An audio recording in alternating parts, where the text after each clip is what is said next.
What we are going to study today, we experience it in our everyday life. And it is so very practical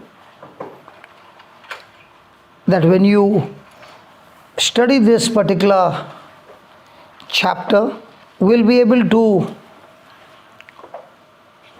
erase a lot of the lies of the devil. Because the only weapon that the devil has to win cases in our life is lies. And that is why Jesus said he is a father of lies. He presents lies in such a way that it looks like a truth. And when people believe his lies, they make the wrong decisions. And the wrong decisions is where the disaster is waiting for. If you look at Adam and Eve, it was the lie that the devil spoke to make them believe it is the truth.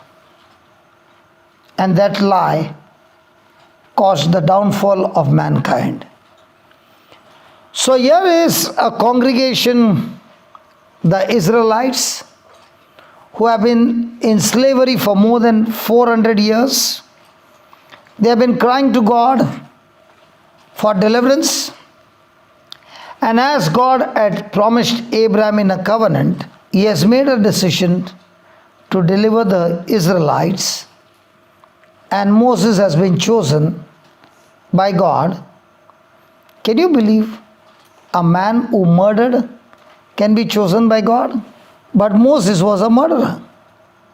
And to save his life from Pharaoh, he had to flee out of the palace into the desert, where he met Jethro, who was a priest of the Midianites.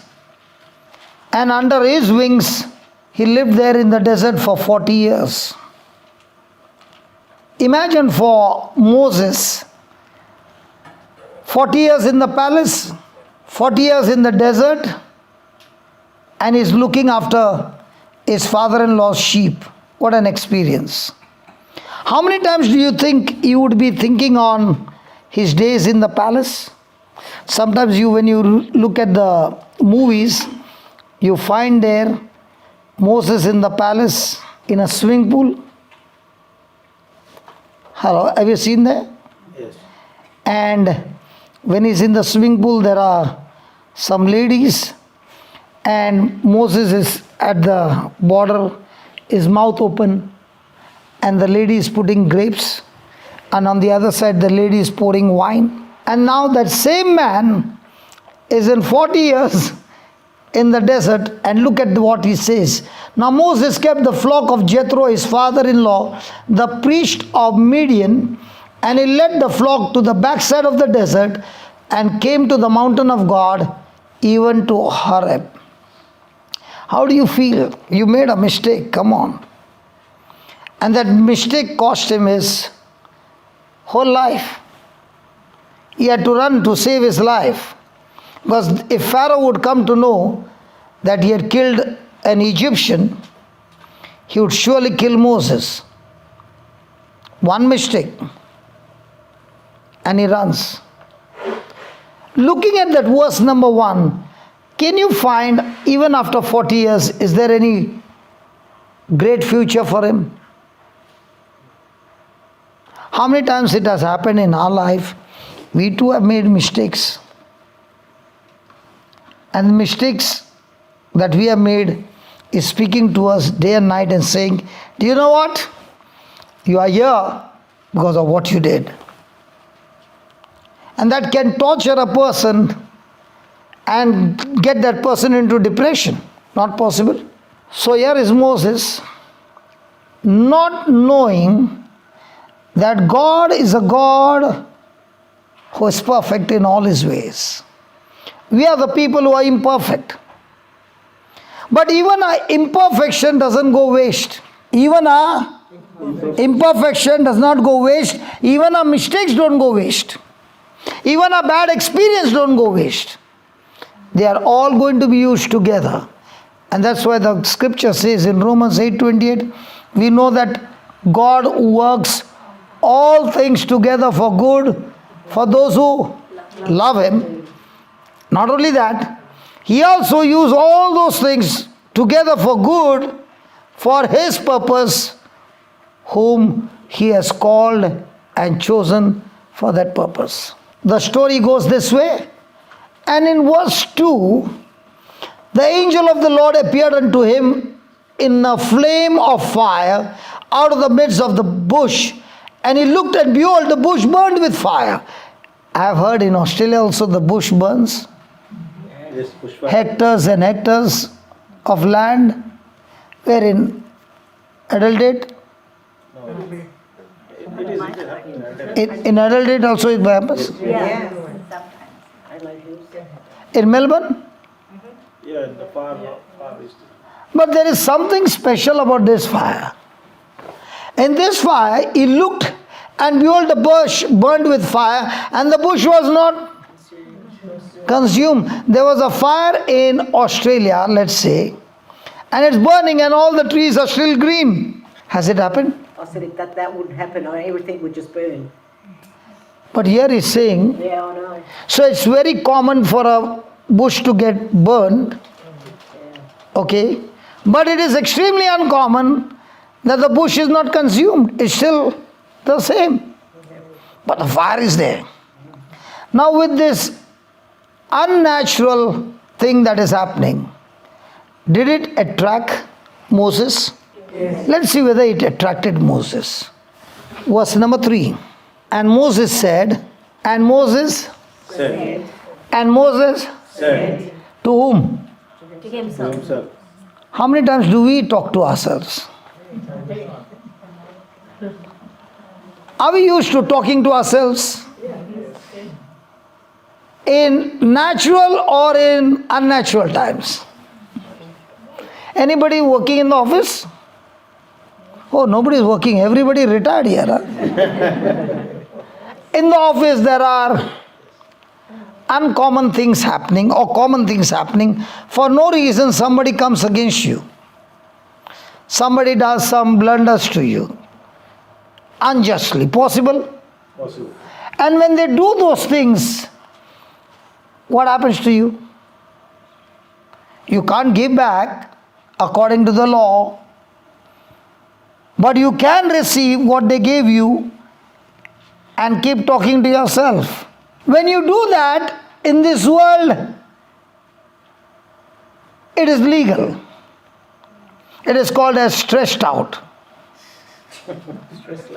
burnt out, Stress leaves. full of anxiety. And in Australia, praise God, you get even leave for that. But in the kingdom of God, it is absolutely illegal. In the kingdom of God, it's called as demonic activity going on inside of you. Because what somebody did for no fault of yours, and you received it, and you're talking to yourself about it over and over again, you are drinking poison. And this is the scheme of the devil, because his intention is you are a good man. You don't get tempted with what others get tempted, the pleasure of sin. So let me use somebody in your office or somewhere to give you poison, and then you start drinking it. The very intention of the devil is, when somebody does wrong to you for no fault of yours, he knows if this person receives, in no time, this person will be on a journey of self-destruction to death, and not just a death, a torturous, painful, sure shot death. Has anybody been there talking to yourself? I'm not telling about what Moses. I'm talking about you. Yes. Moses was talking to himself, and he said, I will now turn aside. I will now turn aside from the sheep that I was looking at. And I will now look to the unnatural, impossible thing that is happening before my eyes, and I am no longer going to look at the sheep which I have been looking for 40 years. I am going to look at something supernatural. So he turned aside and see this great sight. Why the bush is not burnt? I want to know. It is natural for the bush to be burnt, but this is unnatural. So I am going to now seek, as he says, no, seek the Lord and you shall find him. So he wants to go and seek why this is not getting burned. And when the Lord, and when the Lord, when the Lord, and when the Lord, so when you are sitting here, can the Lord see some things? Every time you come for the service, and you see some supernatural things happening before your eyes by the power of the Holy Spirit. What do you see now? Blank screen. Why did it become blank screen? Why did it become blank screen? Did I give him the permission? No. That brother Daniel has given permission to become blank. Because he said, after such seconds, screen, go to sleep.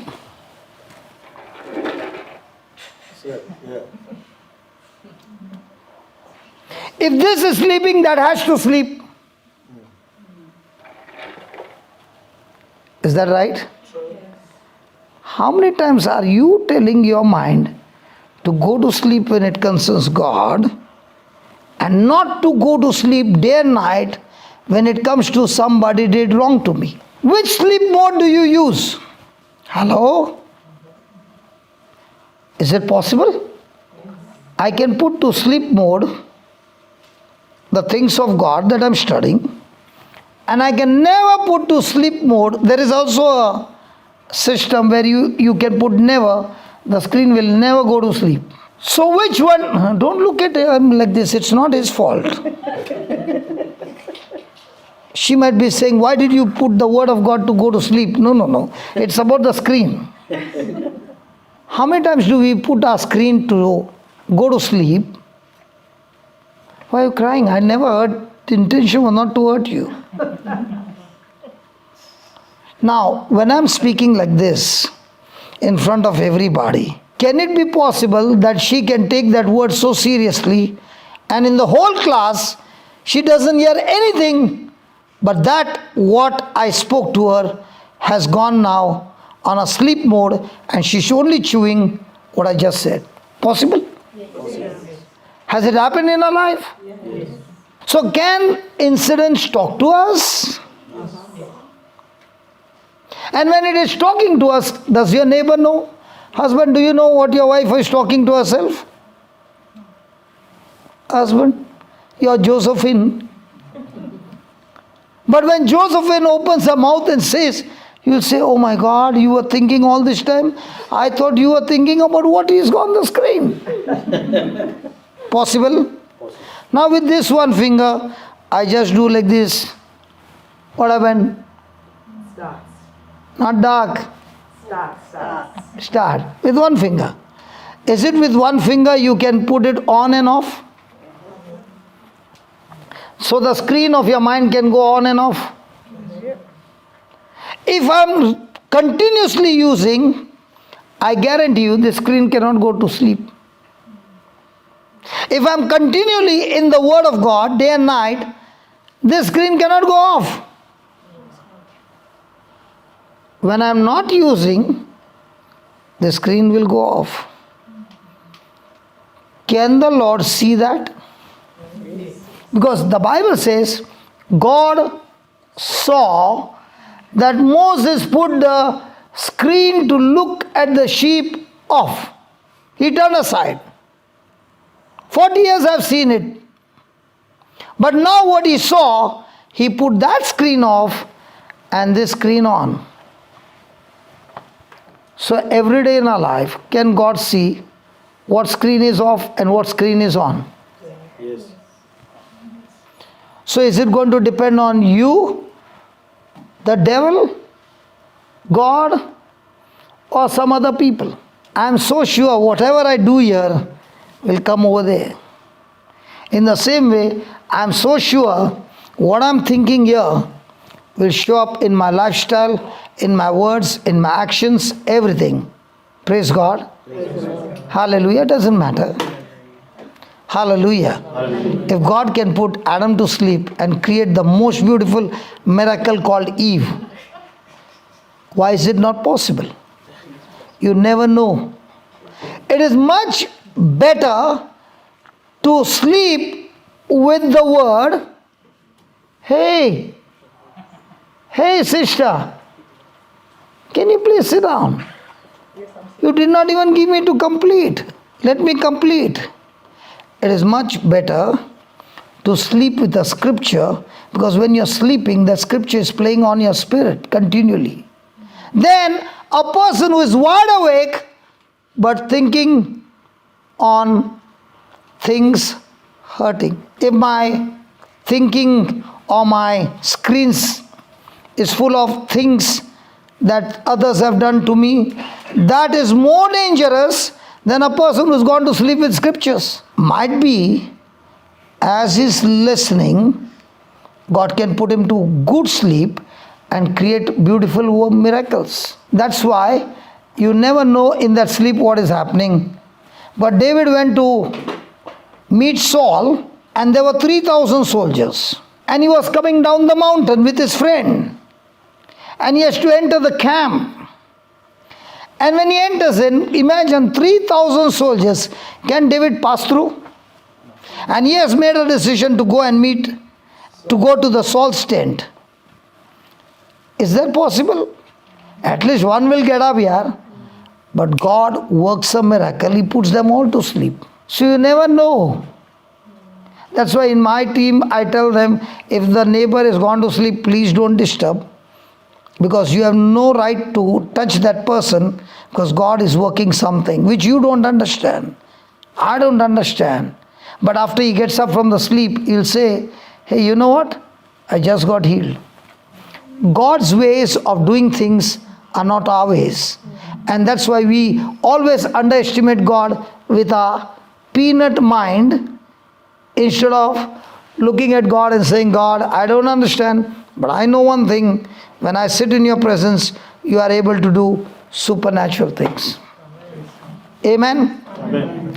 So Moses said, I now turn aside and see this great sight, why the bush is not burnt. And when the Lord saw that he turned aside to see. What is God looking at you now?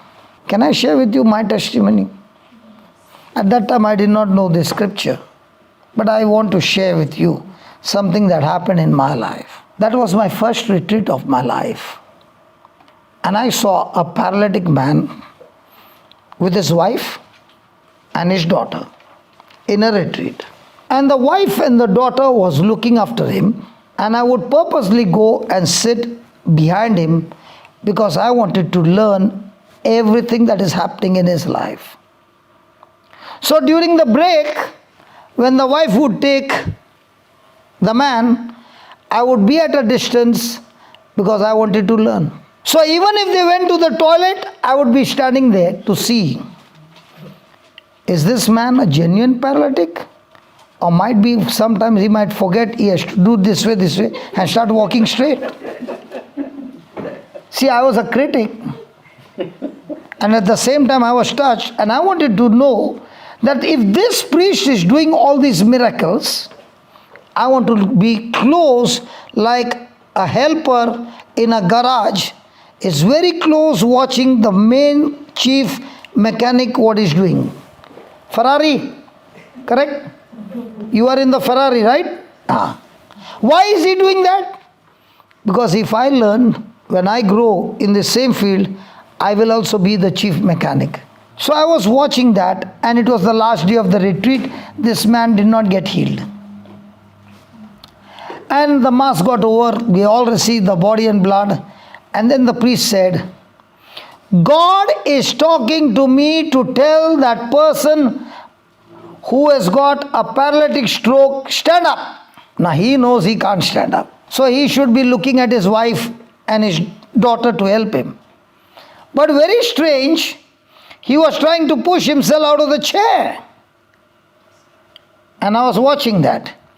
And the wife and the daughter is now trying to help him, and he stands up. And the priest says, come here. So he's moving in that direction to come. So the wife and daughter are helping him. He says, nobody touches him. Hey, come on. This priest has no compassion, man. The moment they leave him, he'll fall. He can't even balance. The priest says, I told you, don't touch him. Now he's trying to balance himself and still struggling to take one step. And he manages to take one step. And the priest says, just the way you managed to take the first step, now take the second step. And he takes step by step, and I'm crying.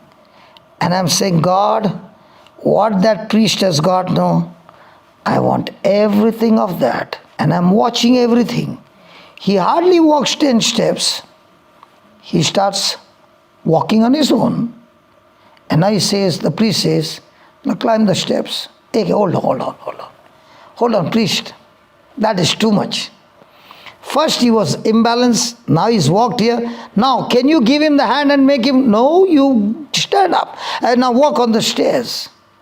The man's confidence is growing, and he puts the first leg up, and he's able to get on the first step, get on the second step. By now all the people are standing and screaming on top of the. Now my question is, when the priest was saying something, was the man responding?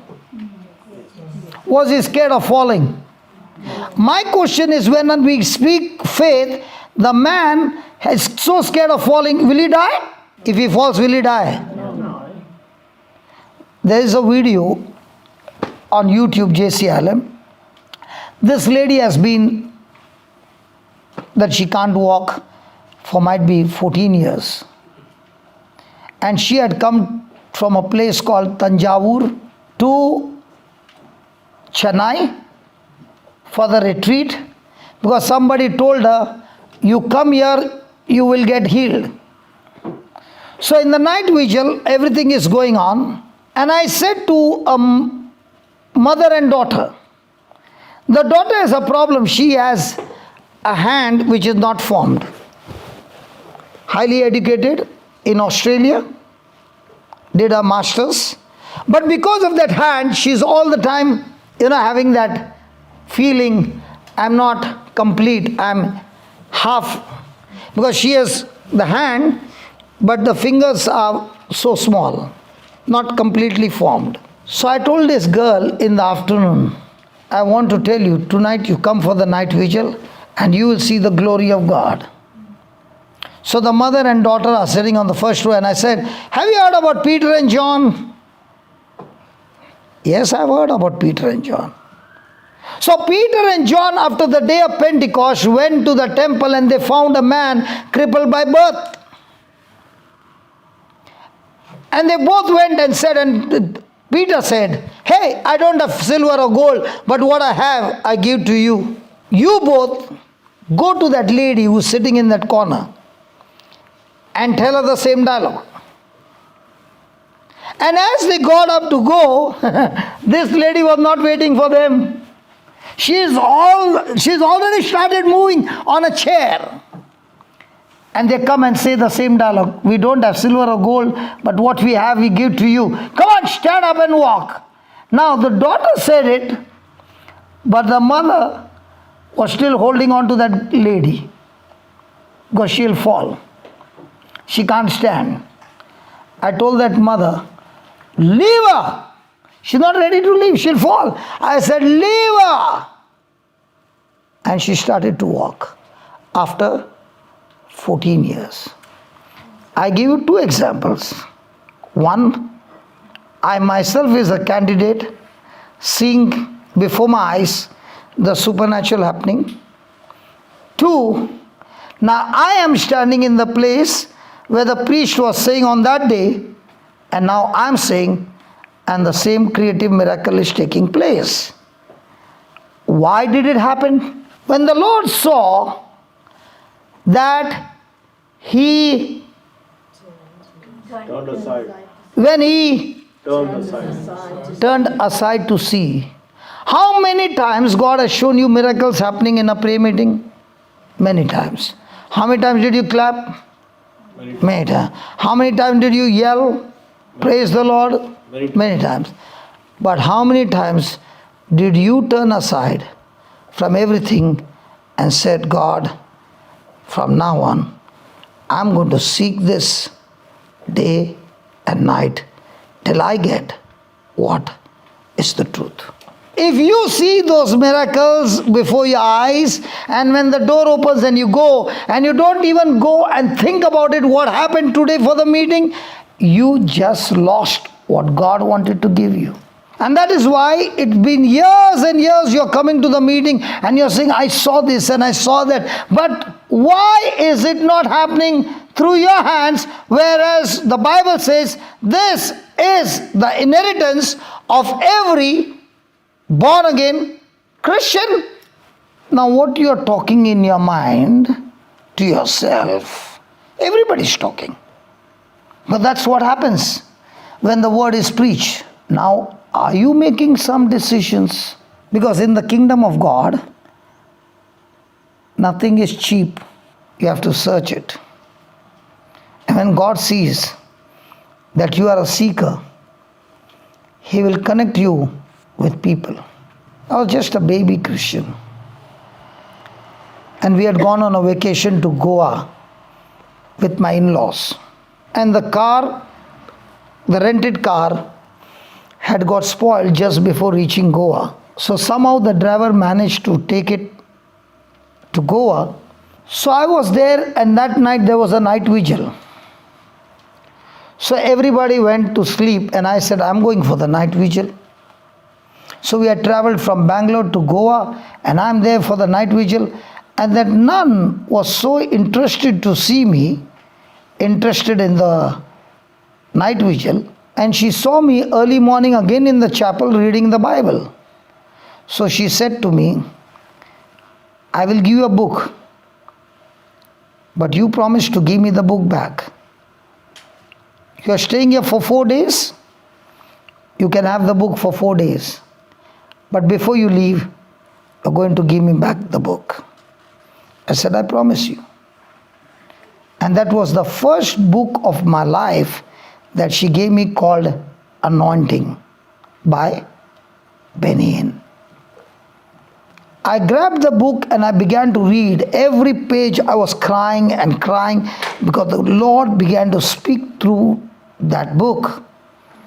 I would go to the garage, and there also I would take the book and sit, and I never went anywhere sightseeing for those 4 days. I was with the book. Now what happened?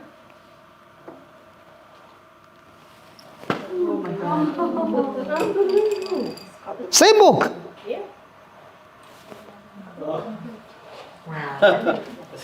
Praise the Lord. That was the first book of my life. I spent 4 days, and now came the time to give the book. And I cried, and I said, I'll keep my word. And she said, don't worry. If you got such a thirst, God will surely give you that book. But you have to give me the book, because I use that book every day. So I gave it to her, and I was called to share my testimony. And when I went to that church, by the roadside, there was a person selling books. And when I went there,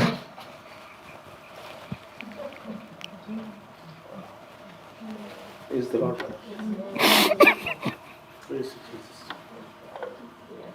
I saw that. at that time I did not know who is Benny Hinn, I did not know anything. But I saw that book. And I took that book and I said, every book from this author, whatever books are there, even if it is 10, 15, 20, I want every one of them. I cannot meet that man of God. But God gave me that book describing his experience with the Holy Spirit. And God saw it. God sees the thirst in your heart, not for a blessing, not for a healing. He wants to see the thirst in your heart for that intimacy to be with him. And from that day began my journey. Whatever is in the book, I began to ask Holy Spirit, please help me. I want to do what this man is doing. And in no time, signs, wonders, miracles, blind eyes, deaf ears, things began to manifest right before my eyes. We can come for this service. We can get healed. Healing is not that important. Even when a person comes and gives a testimony, says, I had cancer and God healed me of cancer. Have you ever heard the testimony like that? Yes. And everybody claps their hands. I don't clap.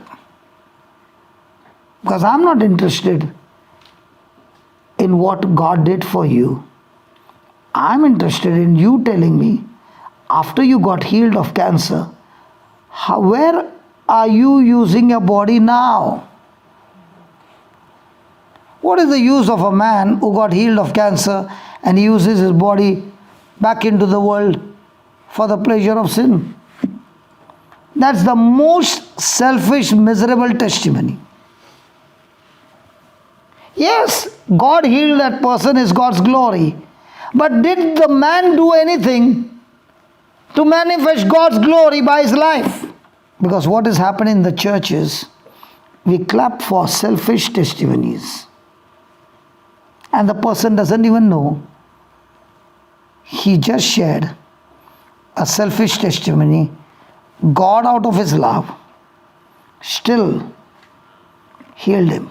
How many people who get blessed by God, after that live their life for God? Because now you're not interested in anything of the world. Every moment you're saying, God, I want to turn every test into testimony. I want to go and find people who are in trouble, Lord, because you have anointed me, empowered me to use your word in such a way that their trouble will now turn into testimony. And when the testimony comes, it's my responsibility to tell them, God saved you, because he has got a much bigger purpose than the healing of cancer, because now God has anointed you to be a cancer killer with his anointing and go and set the captives free. What do you say? That's why I'm telling you, when you have the thirst to study the word, just make one request, just one request. God, help me. I want to know you. Because most of our petitions and prayers are what? For things of this world or things of eternal life? Come on, tell me. That is why you have never been able to really taste the real life, the real inheritance that is waiting for you. The devil has captivated us so much that we are more and more interested in the treasures of this world, which is corruptible. How many people do you find are excited about the treasures of heaven? Do you know what's the treasures of heaven? Love, joy, peace, patience, kindness, gentleness, meekness, self-control. And these treasures cannot be gathered when everything is all right. These treasures can be gathered when everything is under pressure.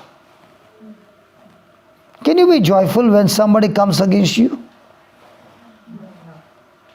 Can you be in peace when everywhere everybody is being cut into pieces? Can you be patient when somebody is treating you unjustly like a foolish man? Can you be kind to a person who has cheated you? Can you be gentle when somebody is pushing you and tripped you and caused so much of damage to you? So the next time you are in trouble and trouble comes against you, is it time to gather the treasures of heaven or keep praying for the treasures of this world? If you look at Moses' life, he did not even know that God was training him. He was in the school of God, that he got trained for 40 years in the palace. He was an excellent soldier and he was an excellent man, how to present himself in the palace before the king. Trained, highly trained. At the same time, he was highly trained in the desert, because that is his purpose. If he doesn't know how to find water for the sheep, how will he find water for the Israelites? If he doesn't know the map to go back home, how will he find the map? Now, was he trained for 40 years to be a champion in the desert? If you are going through some desert experience, you are in the school of God, and God has kept you there because He wants to teach you, train you, and make you a champion, so that when you learn His ways, now you can be postgraduate and teach other primary children who are in the similar trouble and say, I've been a champion there. Now, did you all anybody give me this instruction? Now, this one is put to sleep for 1 minute. This one is put to sleep for 20 minutes might be. And in 20 minutes, if nothing is moving, he goes off. And when he goes off, my brother Daniel has to get on a chair to make him on again. Yes. Now, when you say it's a desert experience, how do we discern whether it's a desert experience? Good question. Let's go to Exodus 15 and I'll share with you the desert experience. Is that okay? Yeah. Thank you for asking a question. And that's why I said to you yesterday, if you ask questions, you will learn better. Josephine, is that right? After going from here last night, did that help you? Now, can the devil come and give you some lies? He can try. But now that you know the truth, and if that word is abiding in you, and you start disciplining yourself on what you heard, Jesus said, you shall know the truth, and the preacher will make you free. Praise God. Huh? The truth. So nothing about the preacher? Hey, come on, don't do that, please. Come on. The preacher will set you free. The truth will set us free. So do you need to chase the preacher, or do you need to chase the truth? Chase the truth. Wilderness experience. Okay. You can go home and read this chapter. This chapter is about when Moses was given instruction to speak to the Red Sea. The Red Sea parted and the Israelites walked on their foot, passed from this side to the other side. Amen? Amen. And now when Pharaoh's army saw that, they also went, pursued them, yes. But the chariot's wheel got jammed in the sand. And when they crossed the other side, God commanded Moses to command the sea to come back. With their eyes, they saw the whole army killed before their eyes. Praise God. So let's go to the 6th verse and let's see how are they praising God? Can you read that sixth line? When they saw the whole army destroyed. Yeah, read that. Thy right hand, O Lord, is become glorious in power. The right hand, O Lord, has dashed in pieces the enemy. Now, did they see the Lord? Did they see the Lord? No. Did they see the action of the Lord? Did they believe that this is surely the hand of God, or is it coincidence? Or might be it was coincidence. Or might be it was their good luck.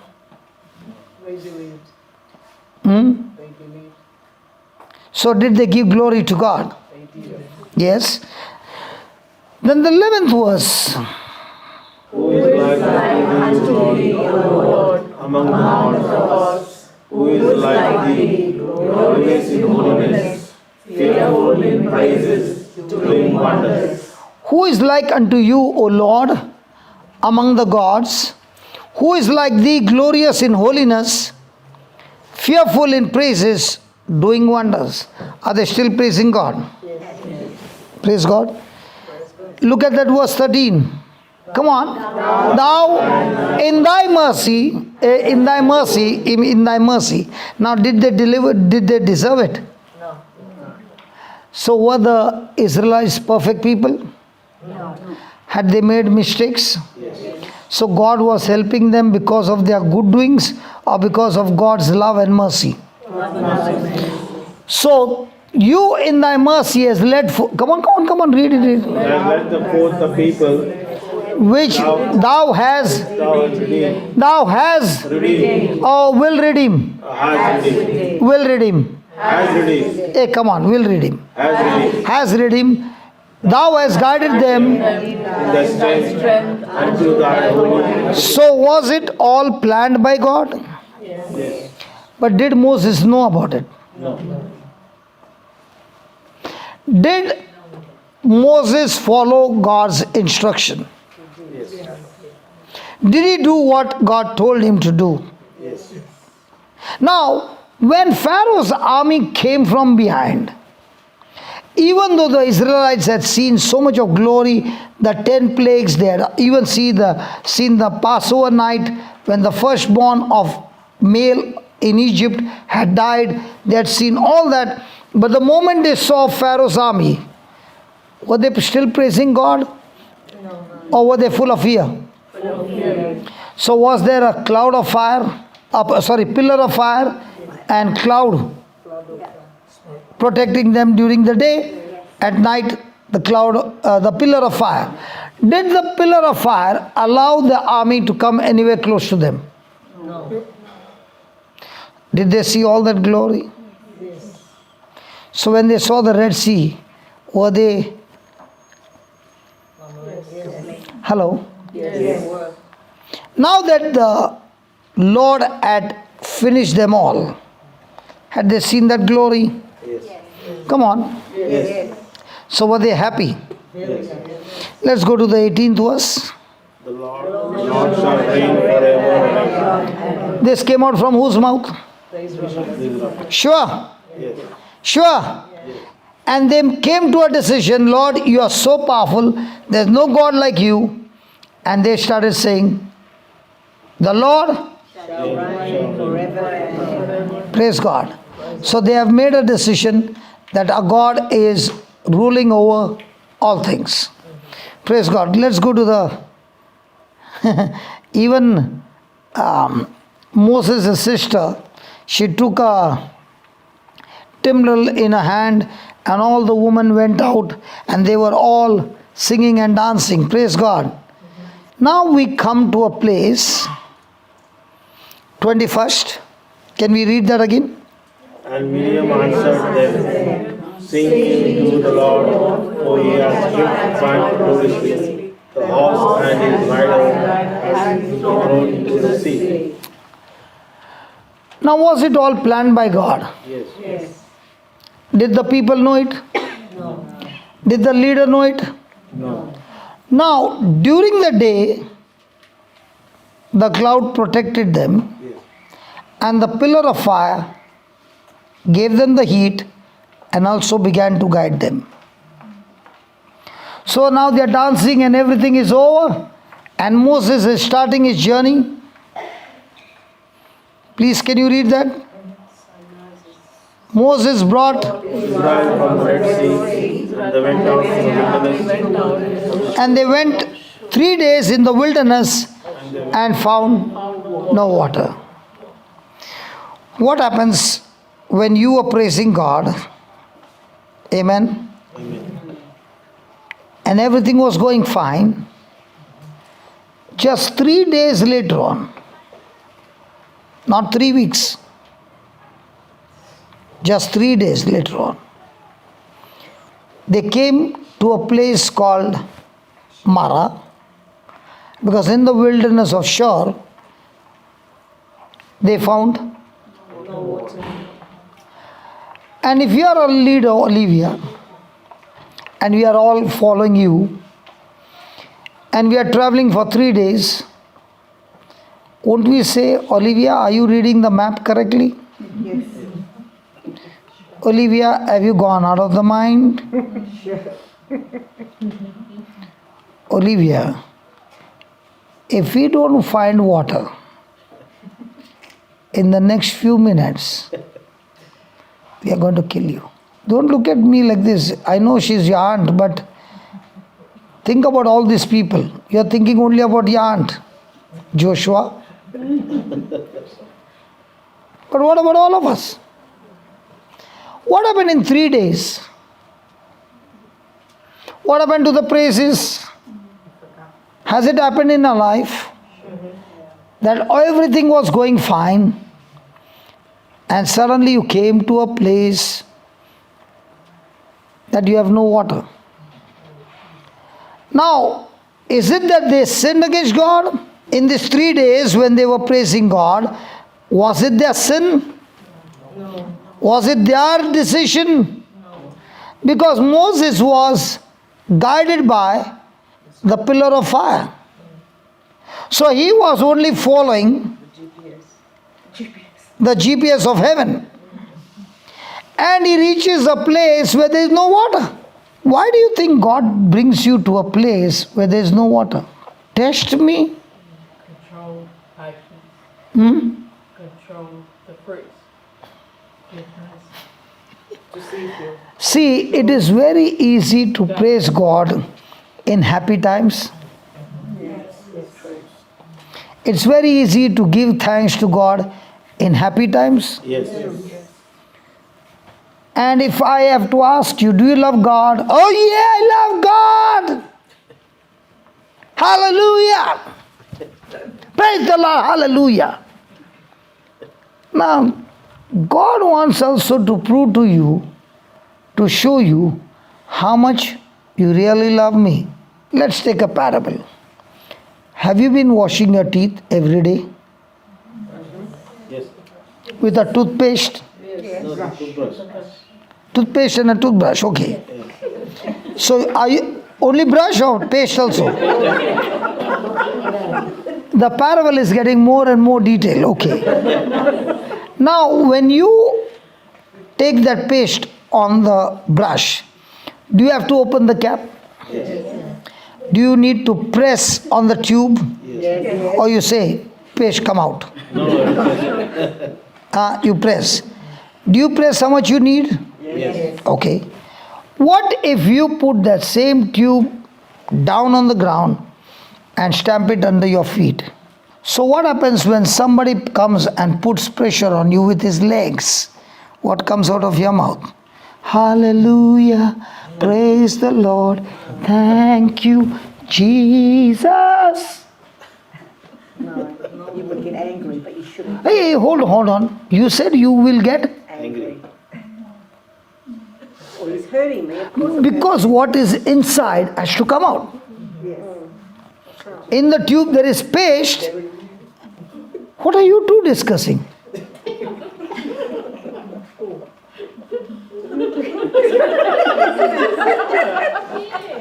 You can press anywhere, the paste will come out. Even if you put on the feet, whether it's a right feet or a left feet, there's no discussion, paste will come out. Yes. Brother, will the paste come out? Sure? In the same way, in our everyday life, what comes out? From the truth is inside. If somebody is irritating you and you are the tube,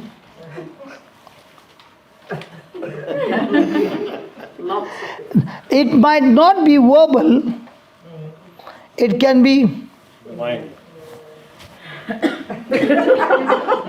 not possible. So God wants to see in their singing how much they really believe in what they said. Our Lord reigns. There's no other God greater than our God. Sometimes when we have meetings, do we say the same? Praises of God. And now God says, okay, let me take you on a 3 days journey and take you to a place where there's no water. Now, are you going to talk faith, unseen, or are you going to talk to one another things that you see? See. Normally things that we see. But at that time they were praising God with things unseen. So under pressure, are we champions in speaking seen or unseen? See. And that's why God has to test them. So is God testing them for their own good, or is He testing them to put them down? For their own good. What's the difference between a test and a temptation? Temptation also is a pressure applied to your thinking, The evil one. forcing you to take you from the direction of God into another direction to destroy you. If you look over here, Matthew 3 and the last verse, this is during Jesus' baptism, okay? Verse number 16. And Jesus, when he was baptized, went up straightway out of the water, and lo, the heavens were opened unto him, and he saw the Spirit of God descending like a dove, and Lighting upon him. and Lighting upon him. and lo, a voice from heaven saying, This is my beloved Son, This is my beloved Son, in whom I am well pleased. in whom I am well pleased. So this is what happened to Jesus. But look at what it says. After Jesus heard that voice telling him that he is the beloved Son of God and he has a purpose, an assignment, before he can take over the assignment or start the assignment, there is something that we need to learn. And there he says, then Jesus was led up of the Spirit into the wilderness for what? So without preparation, without test, you can't get into an assignment. So God will on purpose bring you to that spot, not intending to kill you, but to teach you how much you know what you are praising. Because it's very easy to praise God in good times. But the real praise comes under pressure when you are being tested. You are saying, no matter what happens, I shall not move. Because the one who has promised me is not a human being, is God.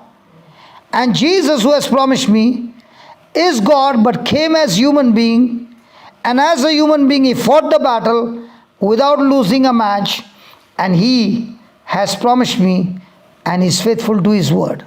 And therefore, in the midst of test, I am going to fight my battle to stay on my ground called rest. My ground is rest. When God gives you a promise, that promise gets your mind into rest. Everybody's battle every day is, are you at rest to what God said in your mind, or are you in unrest? If you are in rest, the reason of your rest is you have tied your mind with an anchor called promises of God. So every time the devil shoots at you something, you quickly lift the shield of faith on the promises of God and do not allow those fiery darts to touch your mind. Because your shield of faith stops every fiery dart of the devil, every lie of the devil. What comes out of your mouth for every fiery dart is God's promises that you shoot by holding on to the shield of faith. Have you ever lost your patience? You know when you lose your patience? When the shield of faith is down. Have you ever got anger? When the shield of faith is down. Have you ever lost your joy? Have you opened your mouth and spoken against God's word? When the shield of faith is down. And your shield of faith is those promises of God that you're holding on, and you're saying, no matter what I see, no matter what circumstances come, I am training myself to continue to speak what God said. Have you ever heard this word? In India we hear this word, he's deliberately coming and troubling me. Or we also use that word, he purposely does that. Have you heard that? So can't you do purposely of opening your mouth, deliberately of opening your mouth and firing the scriptures out of your mouth? Yes. Are you going to wait till he fires? Or are you going to start firing and create a screen of your shield of faith that even when it comes, it gets deflected or it has got no power to penetrate in? But when your shield of faith is down and the first arrow comes, it triggers your thinking, and now your emotions are so quickly changed by words. Can that happen? Yes. Has anybody ever experienced that? So from now on, is our life supposed to be governed by our emotions and feelings or by faith? Faith has got nothing to do with feelings. Faith is believing. And people who have got feelings will live a defeated life all throughout their life. People who live by feelings, and emotions, they will live a defeated life because they will try to protect their feelings and emotions, but their decisions will go against God's word. But a person who is willing to stand on the truth, it looks like he is the most foolish person here, because all around you find people living on emotions, and this person is saying, I live by the truth. So is he a common man or an uncommon man? Uncommon. But a Christian is supposed to be a common, living on truth or on emotions? Live in truth. And we Christians live on what? It's hard. Yeah, tell me. We know that, but it's hard when the Now, when you use the word but, you know what you just said? I don't believe what I said before the but. deep down I believe, but when the But, again you are using the word but. just trying to express myself. See, that's what I'm saying. I'm responsible of my life. I don't need anybody's approval. Even if you approve to my emotions and say you are right, it might be right in the world standard, but the result will come a big failure in the end. It is better for me to not get people's approval, but get God approval, and I know my final destination is going to be victory. That's why in the world majority wins. In the kingdom of God, The one with faith wins. Majority chooses their leaders in the world. In God's kingdom, He doesn't choose the leaders based on appearance and smartness and qualities. He chooses leaders based on the heart condition. Samuel also got deceived when he went to David's house and he saw one brother more champion than the other one. And he wants to anoint them as king. And God says, I have rejected them all. None of them are fit because all of them are self-centered. I've got one. He's out in the field. How do you feel when the prophet is going to come to your house and is going to choose one of the family member as a king, and neither the father nor the brothers are interested in David? He is not invited for the ceremony. He has been told. Indians will understand this. See, all of the Indians are laughing, see? Yeah, you can ask her, she understood. When we talk to the sheep, we talk like that, the shepherds. Okay? Now, the whole day is doing this. Can he be qualified as a king? And the others are in the army. Good built, everything good. And that's what God says. I don't look at the outer appearance, I look at the heart. If your heart is compassion, if your heart is for others, you are a winner. Yesterday I told, no, God is looking for fat people.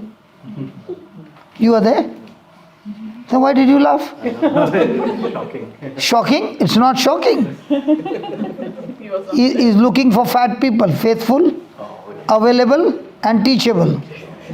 Now, okay, people are faithful, but are they available? Are they teachable? What is the use that God trains you for 40 years and makes you available, and then you say, God, I just got a better job.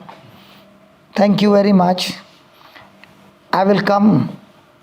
Not so soon. After some time. And then after retirement, God says, now are you ready? Not yet, Lord. You know my grandchildren. Let them just go to school. I'll come. And now the grandchildren went to school. Are you coming now? Lord, see, I can't leave them now, no. Let them finish their schooling, and once they go to the uni, I'll surely come. Okay, now are you ready? Lord, let them get married, Lord, I'm coming. And then the Lord stops asking. And one day, the people are saying, that person is not saying, the people are saying, coming home, never more to roam. With the music, where? Funeral. That hymn is saying, they sing no for the funeral. That is what it is. No, everyone is quiet. But I know their minds are talking to them. Lord, is he talking about me? Yes, I'm talking about you only. Hallelujah. Thank you, Jesus. Was Jesus tempted? Did he have to prove? And after he got victory over the devil, he came back with, and Jesus, 4:16, and Jesus came to Nazareth. Oh, no, sorry, 14. And Jesus returned in the power of the Spirit into Galilee. So he received the Holy Spirit. This is my beloved Son. He passed the test of temptation using the scriptures. Now, did he come with the Holy Spirit, or he came with the Holy Spirit and power? Power of the Holy Spirit. How many times are you saying, God, give me Holy Spirit? Never said it? Yes. Why do you need a Holy Spirit? Hey, come on, yeah. He's already there, but why is he given to you? To be able to work in the kingdom of power. No, he is given to you because after receiving the Holy Spirit, you will be introduced to your battle. Okay, I'll give you an example. I'll give you proof. Was David anointed by Samuel? Yes. Was his brothers all put at the side? Yeah. Did Samuel said, from now on you are chosen by God to be the king? Did his brothers hear him? Come on. Now is David saying, I'm the king? No, he is saying, I've got the anointing, but there is a time of preparation. Okay? But with this anointing, I will be able to live a supernatural life. Agreed? Now, is David's father Jesse telling David, I want you to take some sandwiches for your brothers who are in the battlefield? Yes. And they have got an enemy called Goliath? Yes. Okay. Now what did David go for? Delivery boy. What delivery boy? Sandwiches. And when he went there and he reached there, he saw Goliath challenging the whole of Israel, and none of them were ready to take on the fight. But what happened to David? He put the sandwiches down. And then, And then took a stone. hey, no, not you are too fast, man. And then began to ask people, what will be done to the man who kills this Goliath? Was David introduced to Goliath? Yes. Why do you think God brought him there? To see Goliath. Now, listen. Were the Israelites covenant people? Yes, they were. Was David also under the covenant? Was Saul anointed anointed king? Yes. So all of them were under the covenant. But did they look at Goliath as an opportunity or as a hallelujah? Hallelujah. Can I tell you the problem? That is also a parable. There's nothing wrong with the charger. But there is a converter in between, which is a little loose. So it looks to be connected, but it was not connected all this time. So whatever the battery was there, it was working. But the battery was getting drained out. So now it came to a point, gave me a warning. Only 20%, another 10 minutes, the camera will go off. Now if I'm putting the battery charger, I don't want a small charger, I want a supercharger that will take him by force. This one also is a speed, but this one is super speed. So now I have to see to it that the connector is connected. And now that signal will not come back, battery weak. In the same way, Saul was anointed. He had a charger from God. But because of his self-centeredness, he lost the charging. God had anointed him to fight the battle. He fought the battle, God gave him the victory. Now the spoils which were there, God said don't spare anything, finish it off. But he was interested in the quality of those things that he wanted to keep it for himself. Possible? Yes. So God rejected him. And now God has put another charger for David. Now David has not fought the battle in public, and he is looking at the Goliath. The anointing is given to you for a battle. When you are anointed and you pass the test, you shall be introduced to an enemy. And God introduces you to the enemy because He wants you to fight that enemy and prove yourself of faith by passing the test. And the good news is, the size of your enemy decides the size of your reward. If you are in small size battles, the reward also is small. And the moment you take on the big battles, the reward also is on proportion to the size of the enemy. Now, when the size of the enemy is little increased, we are already praying, God, get me out of this place. You just missed the purpose of your life. You just missed the purpose of the anointing. Because in your mindset is, the enemy is stronger than you. Agreed.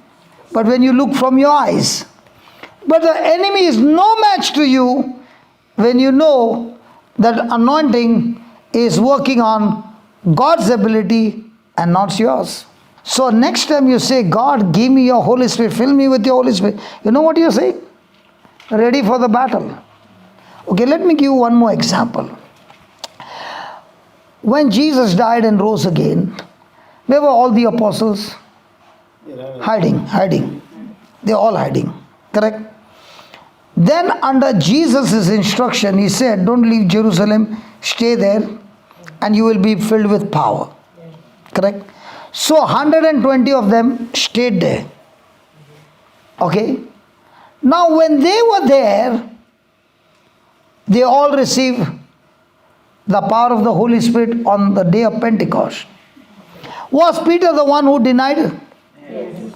How come he is the one now coming out and standing before everybody and speaking with boldness the word in such a way it pricked their hearts, and now they are saying, what must we do now to be saved?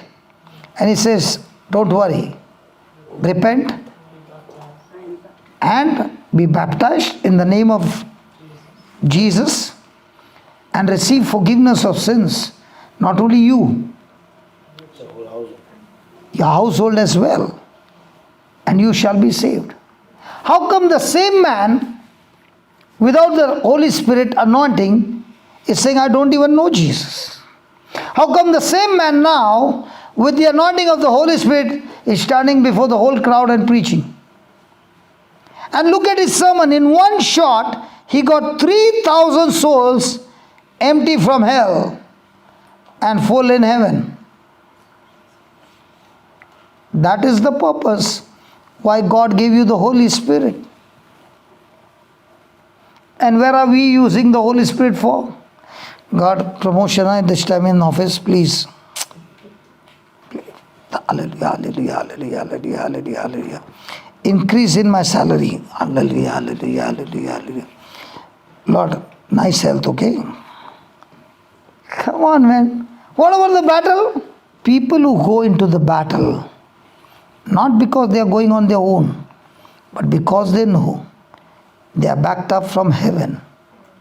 And all that they need to do over there is to continue to speak the praises of God in spite of every uncomfort in that place, trusting in God that He will surely show up in the battle and turn that battle into victory. That is the purpose of our Christian life. That when you see somebody is in captivity, somebody is in addiction, you get involved with that person. And when you get involved with that person, the trouble will surely come on you. But because you know and you know that we are the people who don't carry the burden, but we cast our cares unto Jesus who cares for us. So now, are we willing to take the battle and teach people who are in trouble? Come on. Yes. So the next time you are under attack, what are you saying? God, I thank you so much. This time the devil has picked up the wrong person, but doesn't matter. You are going to show me another way of using the tools of heaven to destroy this affliction. And when I destroy this affliction, I am so thankful to you, Lord, because from this will come amazing, amazing, amazing future.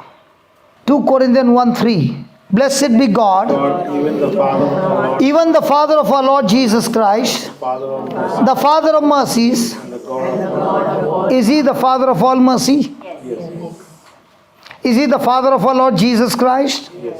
Is He the God of some comfort? All. Hey, He's a God of some comfort. All comfort. Hey, He's a God of some comfort. All comfort. So if He is a God of all comfort, do I need to sit and cry? Do I need to become anxious? He is a God of all comfort. And what does He do? Who comforts the preachers, the priests, and the nuns, and the religious, and for other people, He doesn't comfort, but they all have to stand in a queue and keep asking, pray for me. I don't know about you, I am included in that word us. I don't know about you. No, us. You are there, Xavier? You are there in that us? Comfort us. So are you included? Yes. What about your wife? She's also. Sure. The daughter is telling dad, what about me? Oh, daughter is not Not included. also. Only your family. Everybody is all of us. So is the Father the God of all comfort, the God of all mercy, comforting all of us? Yes. So are we supposed to sit and cry? Can you talk to me, please? Yes. No. Stop. Will He comfort you in all your afflictions? Yes. Yes. He comforts us in all our tribulation that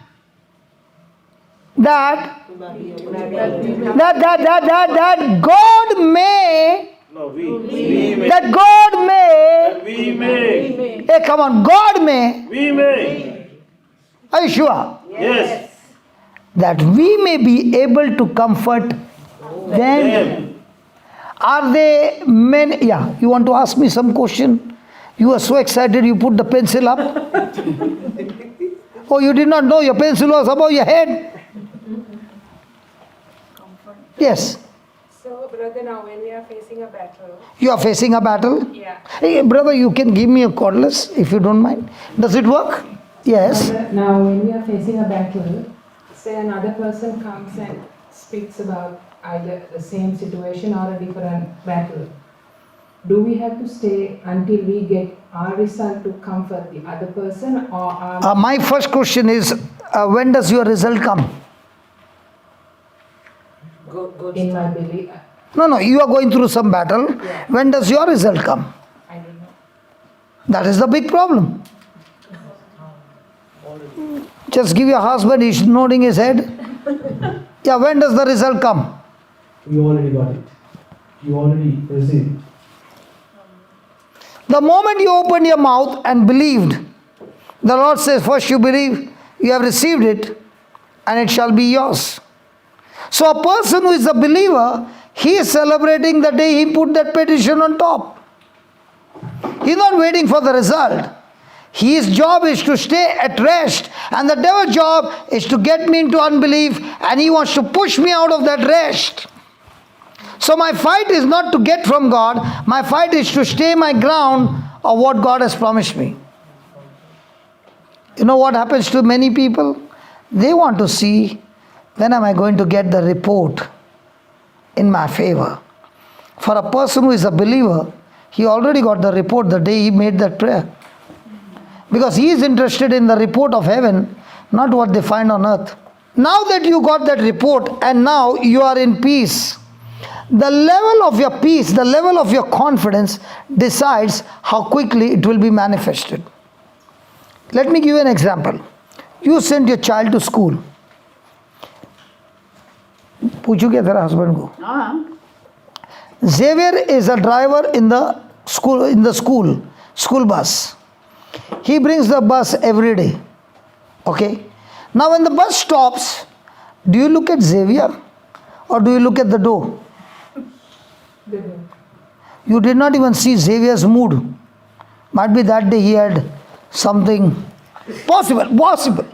I'm saying possible. Possible. Or might be the previous night he went to this person's house and he would have had a little. Possible. I'm not pointing Xavier is like that. Possible. Okay. Now did you look at his mood? You did not look anything. You put the baby in. Now, can you see the baby? The bus is gone.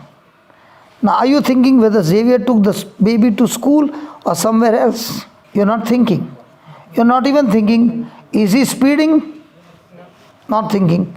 Okay, when your child went to school, did he go to his class or somewhere else? Not thinking. When he's coming back, there are 15 buses, same color.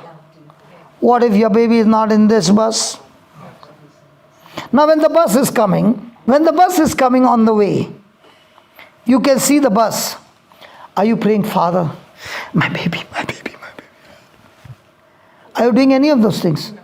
Why did you not get that thought about your baby throughout the day? Because you're confident about the school authorities.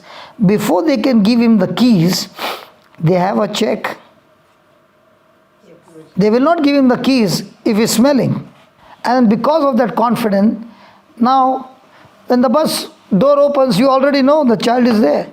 In the same way, when a person is knowing this word and he knows the Lord and is in so much confidence, he is already at rest. Thank you for your question.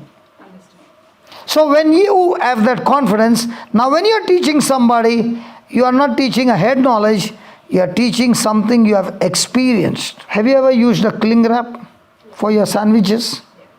Yes. Yes. Does it tear? Yeah. Yeah, with your finger. Yes. And ladies have got sharp nails. Correct? I was on the flight and the Lord asked me, can you tear it?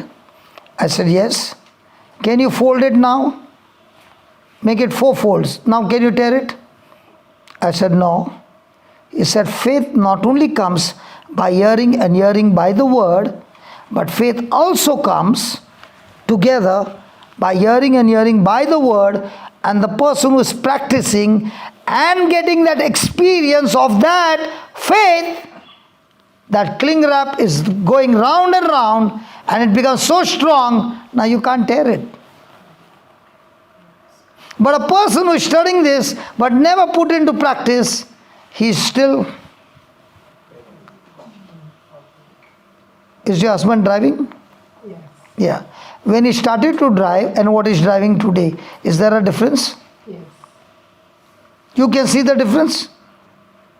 Don't look at him. Definitely you can see the difference. What about you, brother? Yes, why? Because the number of hours that he has spent on driving has given him experience. In the same way, the number of hours that you spend on the Word of God and you practice it gives you experience. And that's why he says, the God who comforts us in all our tribulation, that we may be able to comfort them which are in trouble. Not trouble, any trouble. Any trouble. How?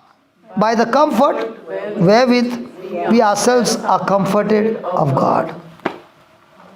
So do you need experience? You're working in Ferrari, right? What happens to the first person who came from college certificate and says, I am certified by the college, and you give him the engine? Is he able to perform? What about the person who doesn't have that certificate but he has been working on the engine for 5 years? Who will you give the tick mark? When a person comes from engineering, I'm talking about India, I don't know about yours. And he comes and we work on a lathe machine and we say, give him a job and say, just load it on a check. The moment he holds the spanner or the tool, you come to know whether this fellow is learned from here or is he really working on the machine. In the same way this is. When a person is using this as a toolbox for every day of his life, you know this person is using the toolbox every day for everything in his life. It's not a one-day toolbox. It's a toolbox for every area of your life. Now what happened to these people? Okay, let me ask you a question.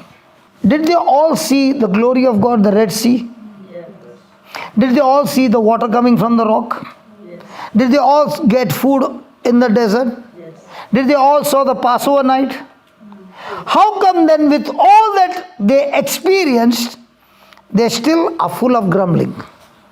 And how come Joshua and Caleb are different? There should be a reason. They're missing the Holy Spirit.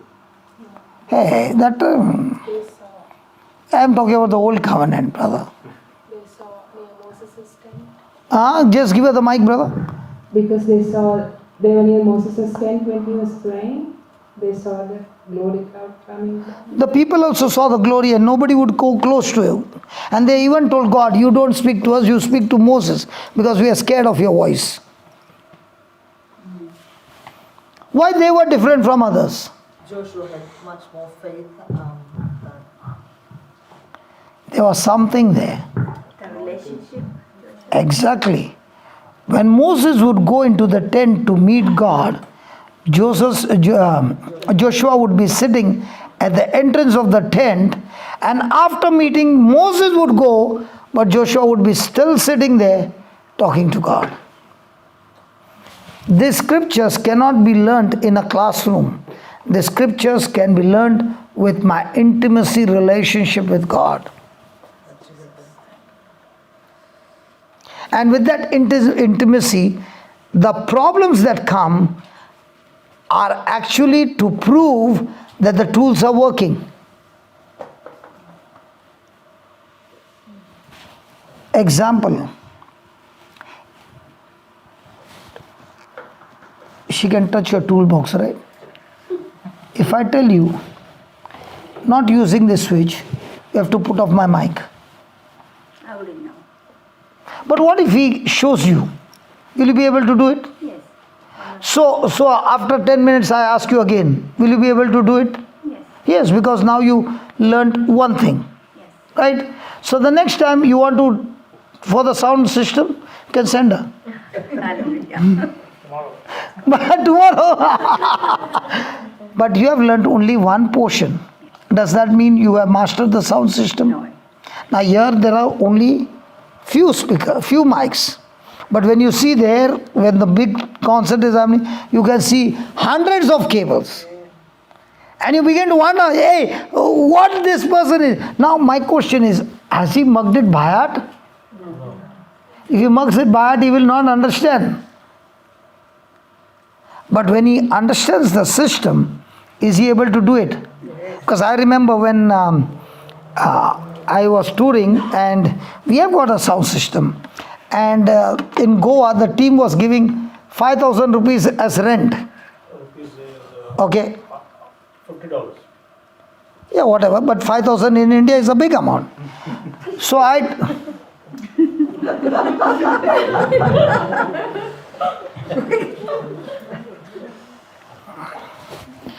I told Jocelyn, why are you all giving 5,000? Is it mentioned over here only for men, ladies not allowed? Does this system operate by ladies also, brother? Yes. See? And I told her, if you get that thing out of your mind and you are willing to study, I can teach you on the phone. And she said, okay. I said, put all the mics and all those things and I'll show you how to do it. The next morning, the operator did not come because they never invited. And all the ladies are putting the speakers, the sound and everything, and there it starts working. Why it cannot be done? This scripture can be studied by everybody, and this is the perfect. This can go wrong. This cannot go wrong. This is perfect. And when you study the perfect scripture and start using it in your life, the result is guaranteed. And this is not only for grown-ups, for all ages. And the best part is, there's no retirement in the kingdom of God. Can you touch your neighbor and tell your neighbor, please? There's no retirement in the kingdom of God. Might be your neighbor did not hear. Tell your neighbor again. There's no retirement. Kingdom of God. Look into your neighbor's eye and tell point blank.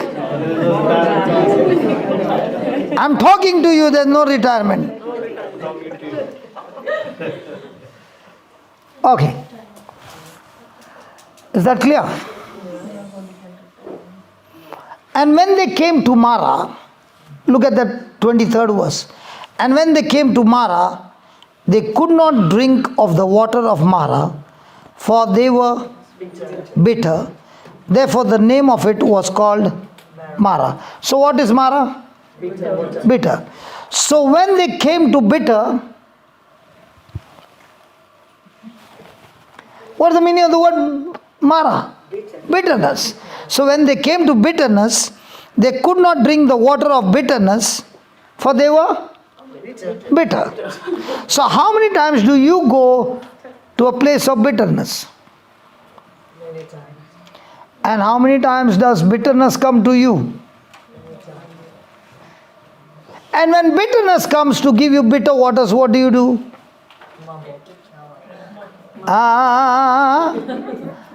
When bitterness comes to you and gives you some bitter waters, what do? And they give you bitterness water with words, and then takes a U-turn and goes, and from a distance keeps looking at you. What happens to your emotions? So that means you have drunk the bitter water. And those bitter waters are actually poisonous waters. So every day in your life, how much of bitterness do you drink? And when you drink and you come home from office, are you in good mood? So what are you giving your spouse? What are you giving your children? What are you giving your dog?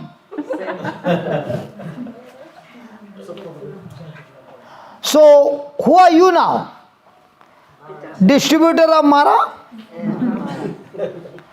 But you can put a cross and say, I am a Christian, but carrying Mara. So there are...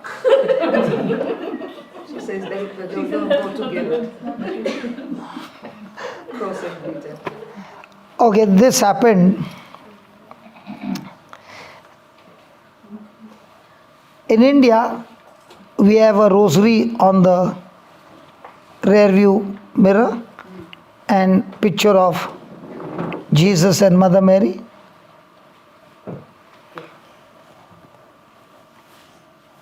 This cannot happen in Australia, because in Australia, even if you go and touch somebody else's car, you all will be talking together, calling the cops and all that. But in India, it is not like that. In India, before the cops can come, you are the cop. Absolutely right. And there is an argument that I am the cop, I am right. And he's saying, I am the cop, he is right. And the language begins, might be in the local language, but then the words are not found in the dictionary. Now, when somebody looks at the car with all that, what does that mean? You got 5. Is he a Christian? Yes, it's supposed to be. Okay, I'll give you an example. The car is moving and the signal has become yellow. So the car behind, A is in front, B is behind, and B thinks that A will put brake. A will go. But A suddenly puts brake. The brake. Now B is not expecting that. And not boom. About to kiss, not kissed yet. About to kiss. But from behind comes the horn. The head goes out. There are some fingers exchange. All sign language. And screaming and yelling. Sounds like my husband. Road rage. It's getting recorded. Be careful. Now, did you speak the thing seen or unseen? And because you speak the thing seen, he will not change. But from now on, if you start speaking the unseen, he is a mighty man of God. No matter how much pressure comes, he is cool, he speaks the word of God, he is in total peace, Spirit of God, you have filled him with love. You start speaking that. And you will be saying, hey, that looks like a lie. Faith is all about evidence not seen. Okay. So the signal starts. A goes, B is going behind, still honking, and a police car comes and stops the car, stops the B car. Tells the person, please come out. Does not question anything. Takes that person and puts that person in the car and puts that person in the prison. Now, can the cop do such a thing? It was very serious, right? After 1 hour, the same cop comes and says, I'm extremely sorry. I did not know your identity. I checked your license, I checked everything, and then I came to know you are the owner of the car. Now that lady is really fuming. He said, see, it's not my mistake. If you look at your car, it says, Jesus cares for you, Jesus loves, Jesus is my savior, Jesus is my redeemer. All stickers are written. When I looked at the sticker and I saw the fruit, I said, this should have been a stolen car.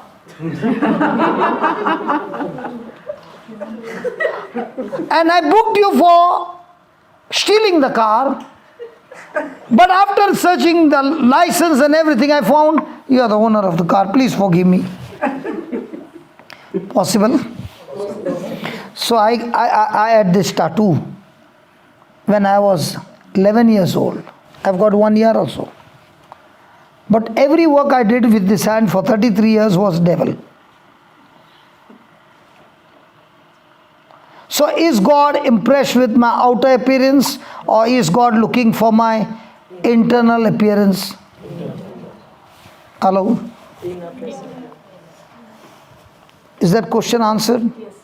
Sure? Yeah. Praise God. Thank you for asking the question.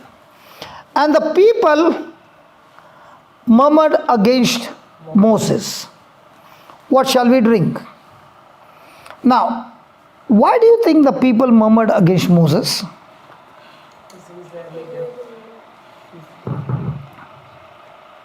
Because he was the one who brought them out. He was the one who brought them out? He was the leader. He was the leader? Hey, he was carrying the orders of God. So were they murmuring against Moses, or were they actually murmuring against God? Murmuring against things seen. Hmm? Things seen. So Moses was the easiest to see. But was Moses carrying out God's instruction? So did he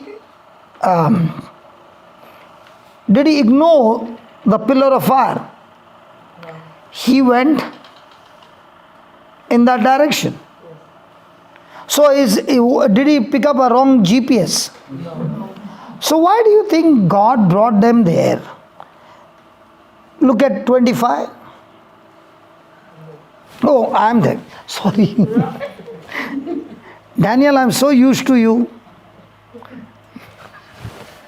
I'm saying, 25 is not moving.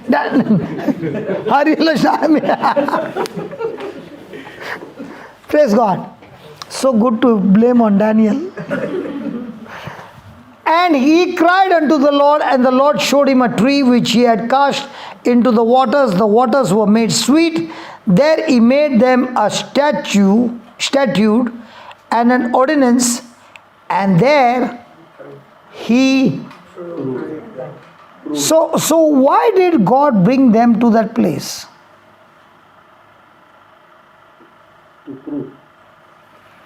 To prove them what is the condition of your heart.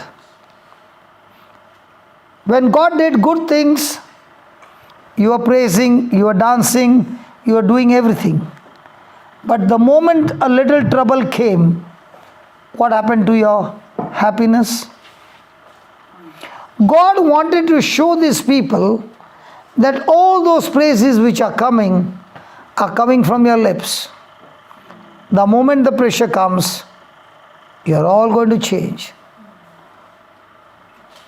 So did God on purpose brought people to these bitter waters? So can the same God bring you to that bitter water? So when He brings you to the bitter water, is there a solution there? What is the solution? To praise God still. If you hearken the voice of the Lord, so you listen to the Lord, to still believe Look at the scripture, man. and say, if you now diligently hearken to the voice of the Lord, thy God, do what is right in His sight. Okay, I'll give you the hint. Look at the 25th verse. And he cried unto the Lord, and the Lord showed that tree, which when he had cast into the waters, the waters were met sweet. And he made them such That whatever the trials are, Whatever the trials are, when we trust in the Lord, like He just, everything can. When he cast it into the water. no, Olivia. It can't happen that way. Yeah, it will happen. So to cry out to the Lord? Did He say ever your crying has healed you? No. No, faith. Olivia, look at the 25th scripture and let the Lord talk to you. That is what you think. But God is giving you that 25th scripture to make you understand. When he cast it The solution to all bitterness in your life is in that 25th verse. Being obedient. Being obedient.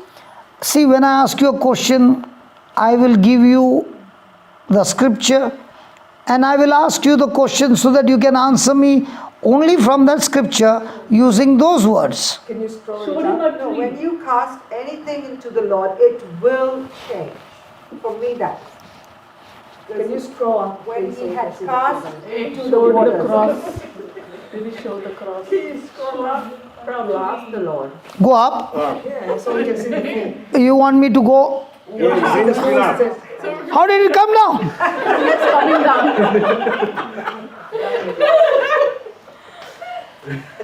The scripture is so powerful, even without me touching, it is going up and down. Now you can see. Thank you. Okay, but this scripture, I put it up.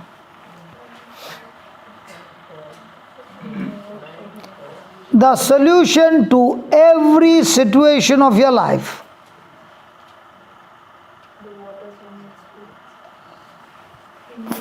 Whatever you're going through in life, the solution is the same. Pray to the Lord or you cry to the Lord. Ask the Lord.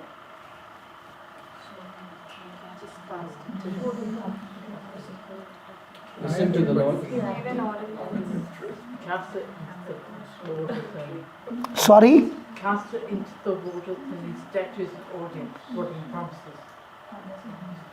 Say that again. You said something in the beginning, then you shifted. Cast it into the water. You missed it. You came very close. Trust in Him. You said the first line right, but you missed it out. You did not even realize you said it. But you said the first line right. But the second line, you told me, when I asked you, say that again, you missed it. What did you say the first line? Somebody said the right answer. Trust.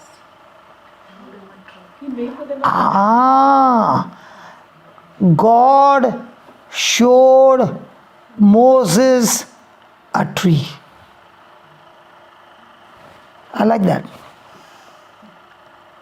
Science students will say,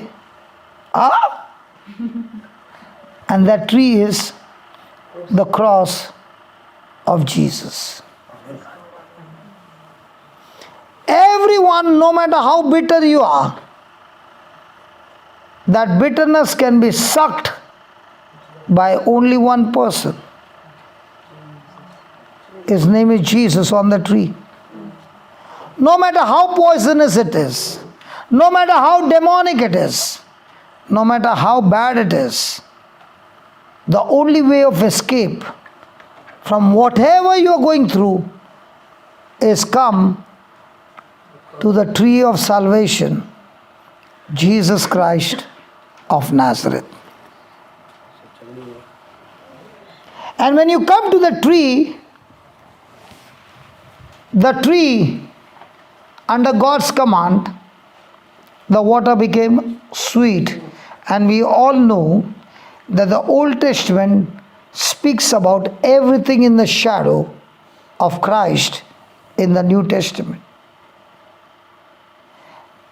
Even now, you might be going through terrible times in your life. But when you understand everything through the scriptures, the cross of Jesus is a place of divine exchange. Whatever you are facing in your life, Jesus is saying, cast it all unto me. I care for you. And take from me my yoke. It is easy, and my burden is light.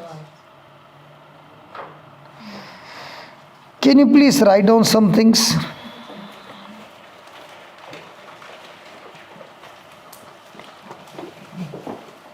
There are three categories of people in this world. There are three categories of people right here now. There are three categories of people right here now. One, those who are in trouble.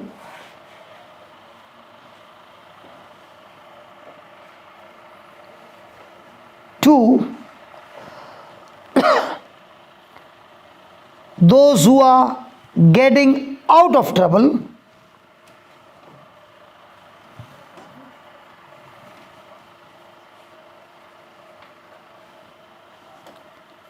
And three, those who are going into trouble.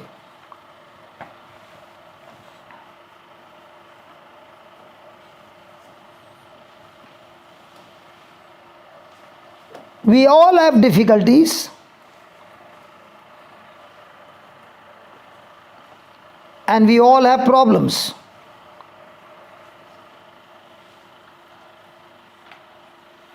That does not mean that things have gone wrong,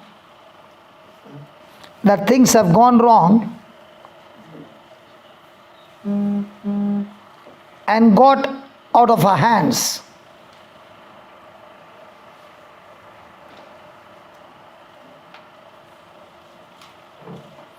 But many a times,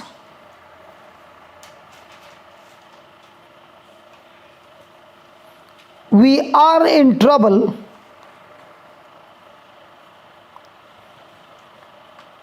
by the providence,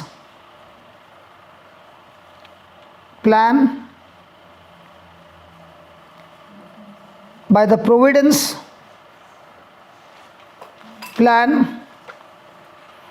and purpose of God Almighty.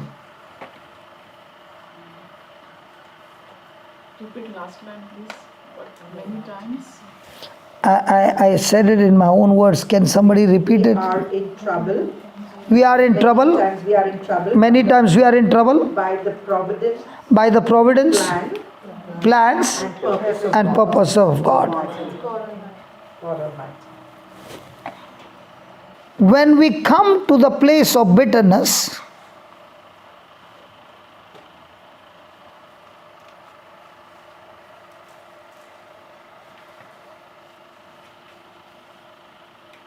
only God can turn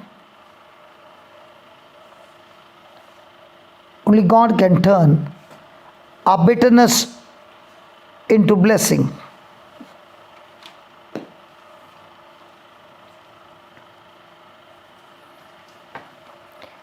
As He did it for the people of Israel. As He did it He turns that bitterness into sweet waters or blessing, as He did it for the people of Israel.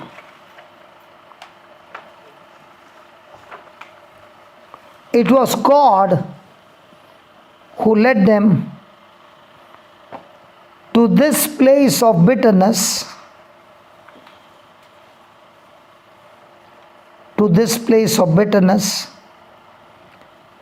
by His providence.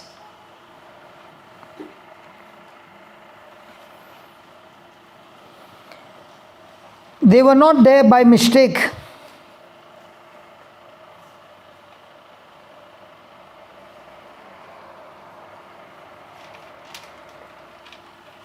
They were not there that it just happened. They were not there that it just happened.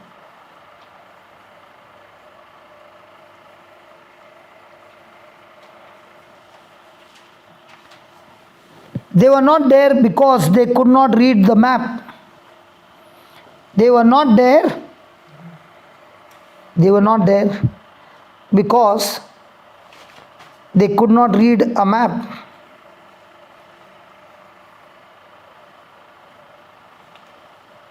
The Bible is absolutely clear. The Bible is absolutely clear.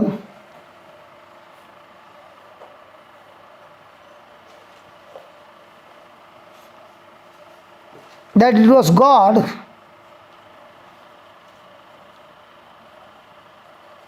who led them by pillar of cloud by day and night.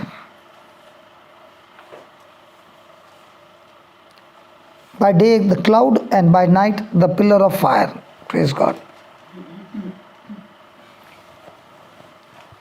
God wanted them to be there.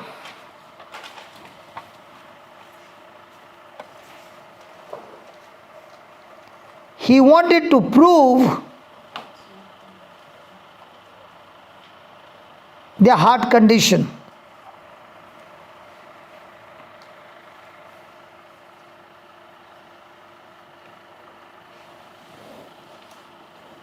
They had crossed the Red Sea.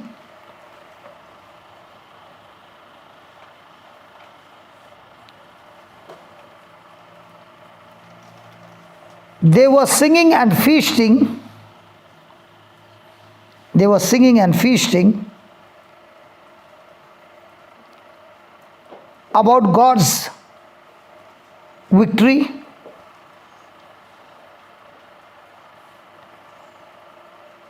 They were leaping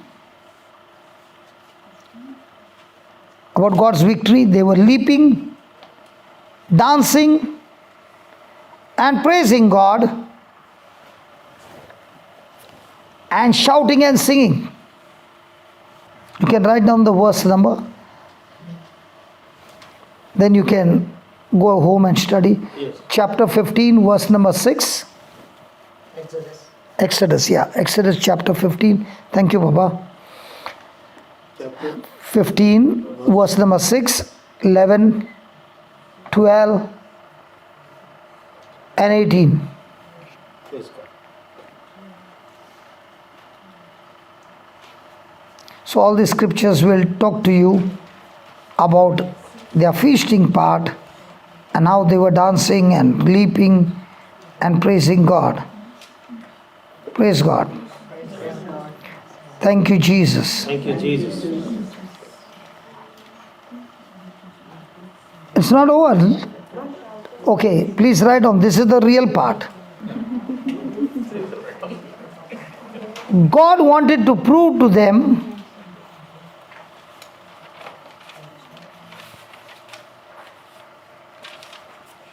that the heart was not right. The hat. The heart. The hat. I know my Indian English is a little troublesome. God. I had the same trouble in Ireland. That their heart was not right. I had the same trouble in Ireland. Because we Indian, we say develop. Develop. Correct? Develop. Yeah. So I was saying, through the word of God, you shall develop. So the Irishman said, why are you telling me that the word of God will make the devil up? Develop. So I said, I never said develop. He said, say that again. I said, develop. You are saying it again. So I said, you tell me, what do I say? From that day I changed my word. Develop. And then I said, brother, I love you.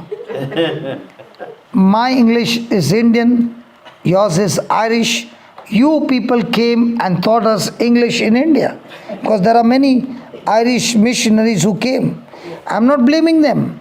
But I'm telling you, those days you all came to India, now we come to your country. Okay? We are good friends. Might be you don't understand my English. I'm not pointing finger to you. No, of course not. Of course not. That's fine. So I told him, might be my English is not up to your mark. But one thing is sure, when I speak my Indian English, the demons and sickness which are inside, they can understand my English, and when I tell them to get out, they get out.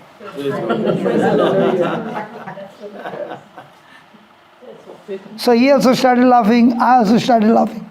We had a great time. So whenever, please bear with my English, okay? I learned English only after I started reading the Bible. If the words are not found in the Bible, I can't even pronounce them. So I've got a lot of weaknesses. But in these weaknesses, I still stand. And still, the Holy Spirit does marvelous things, because it's not that I'm perfect, but the perfect who's working in me is using the imperfect to give you His perfect message. Praise God. Amen. Amen. Amen. So don't ever think about, I've got this weakness, that weakness. Everybody has got. Some have got more, some have got less, but everybody has got. Nobody is perfect. But God's plan for you is perfect. Praise the Lord. So if you can only jump into His arms and trust Him, His plans will begin to work in your life. Amen. Amen. And that's why today the Lord wants to show you that He has purposely brought these people to this land of bitterness. Praise God. And to show them that they were praising God, they were jumping, they were screaming, and all that they were doing, but it was only for a short period of time. The moment they saw bitterness, everything in their heart began to change. Because I can speak many things of praising God, but the true worshipper is a person who continues to worship God even in the midst of pain. One of the classic examples that comes to my mind is that God asked Abraham to offer his son as a sacrifice. And Abraham heard that voice and said, "Get behind me, Satan." Did he say that? No, you didn't say. Early the next morning he got ready. Did he go and talk to Sarah? Why he did not talk to Sarah, brother? So he doesn't want to get disturbed with what he heard. He wants to make sure He was more alert that instead of Isaac getting sacrificed, he would have got sacrificed by Sarah's hand. Don't you touch my baby, I'll kill you. I really mean it, Abraham. He said, I'm not messing with that lady. Hallelujah. Don't touch the baby. If this woman who are here get angry, even the devil has to back off. Because I'll tell you, when the woman gets angry and she understands the system, she will go after and get the loved one out of Satan's claws. And the proof is my own wife. When she understood that she is not supposed to speak what she sees, but she is supposed to speak what she desires to speak For 5 full days, she taught the children to fight the battle by saying, go and tell dad, he's already healed. The children came and said, Dad, you are already healed.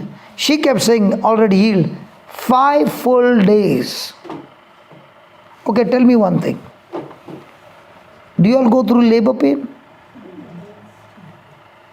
Olivia, how many children you got? 2. Did you go through labor pain? The first time you did not know. How will she know first time? Only after she goes to the delivery time. How can she know the first time? It's not a woman. It's not a woman. I asked a lady, what is labor pain? She said, you take this finger and put 2 fingers and press it, that's labor pain. Oh, yeah. Look at the body language. When I said, each one is saying, you meet me after the class. I want to show you what is labor pain. Now, the first time you went through that labor pain, how many hours? I did go through a long time. How long? Sometimes it is 5 hours. In the hospital, isn't it possible for a whole day? He doesn't know, he must be outside now. Why are you putting pressure on the man? And at that time, the lady also says, God, finish this fast. I don't want any more children. And with all that labor pain, when the baby comes and the nurse brings Oliva takes the baby and gives it to the... Does any mother do that? No. Impossible. Now for this baby, how much labor pain she took? Do you know, your mama? How much you took labor?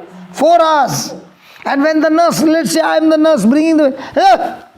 No, Ali could do it. And what about the pain? She forgot. She forgot so much that she went and told the husband, I want one more. She grabbed me by the neck and said, never again! Hallelujah. That is why a woman is a woman. For the baby's sake, she is ready to take that 4 hours of labor pain. But if the husband troubles her, compared to that pain, will the wife bear? For the baby's sake, does she bear? And what if the doctor has to say, you have to take 22 injections because of the blood issue? Ready? See, brother, this is a woman. Ready for anything when it comes to the baby. And I want to tell you, mothers, the day you come to know the system and you start with the system, the devil will dare not touch your baby ever. The problem is, you don't know the system, and because you are emotional, your words that come out of your mouth is not faith, but emotions, and the devil uses the woman to kill the whole family.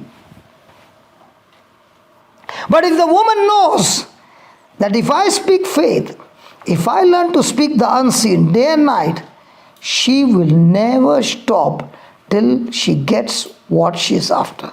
That's why the woman is extremely dangerous. The day they learn... Okay, tell me one thing. Of the prayer meetings, who comes more?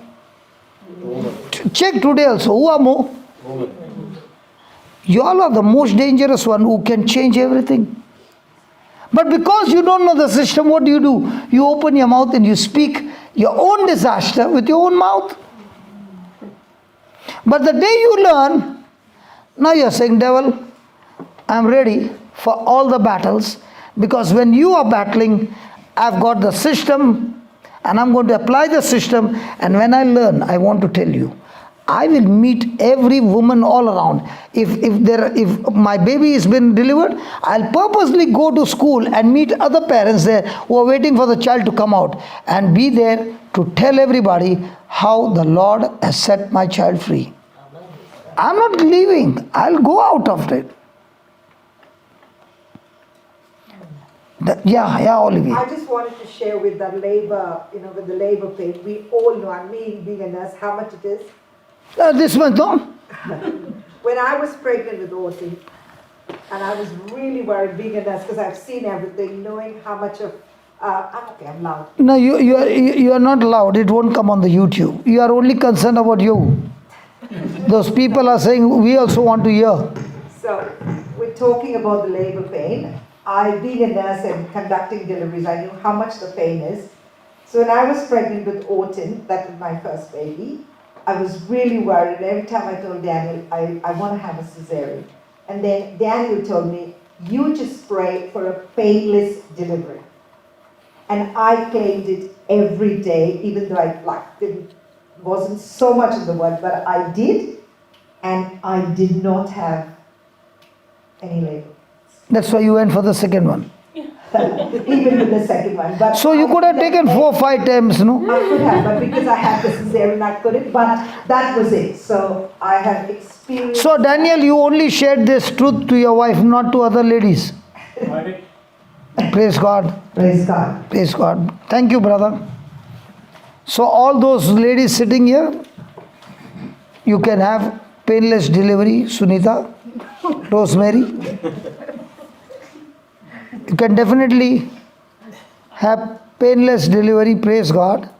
The promise is still open. All you have to do is enter into his rest. Bit late now. It's a bit late now. It will be what?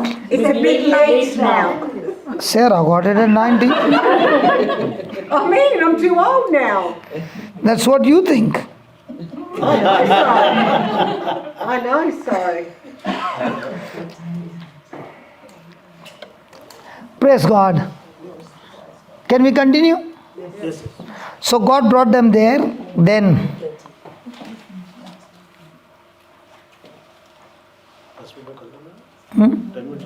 Almost 9:30. At 9:20. up to what time? 9:30. 9:30. Okay, we'll take the second part tomorrow. Okay. I want somebody to come who has got some issues in your health problem.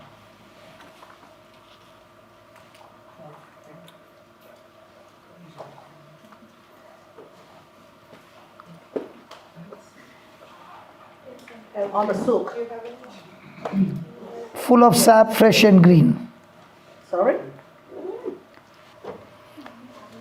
The righteous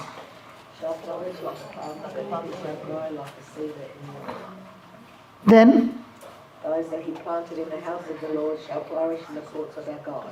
then I shall still bring forth fruits in old age. Oh, they shall be fat and flourishing. Oh, Mamma Mia. okay, I'll change that for you. Yeah, I think so. Okay, the 14th one. They still bear fruit in old age and are always green and strong. That's nicer, much nicer. Thank you. You did not want that fat and strong. The fat and strong in the faith, not in the physical body only. Thank you. So now, are you happy? That the Lord is still, yes. This, So now, are you qualified? for what? No, means in your faith. These people are naughty people. They are all thinking about, they are even praying for you for a baby. Praise God. But can you get more and more of spiritual babies? Yes. But I can't have them.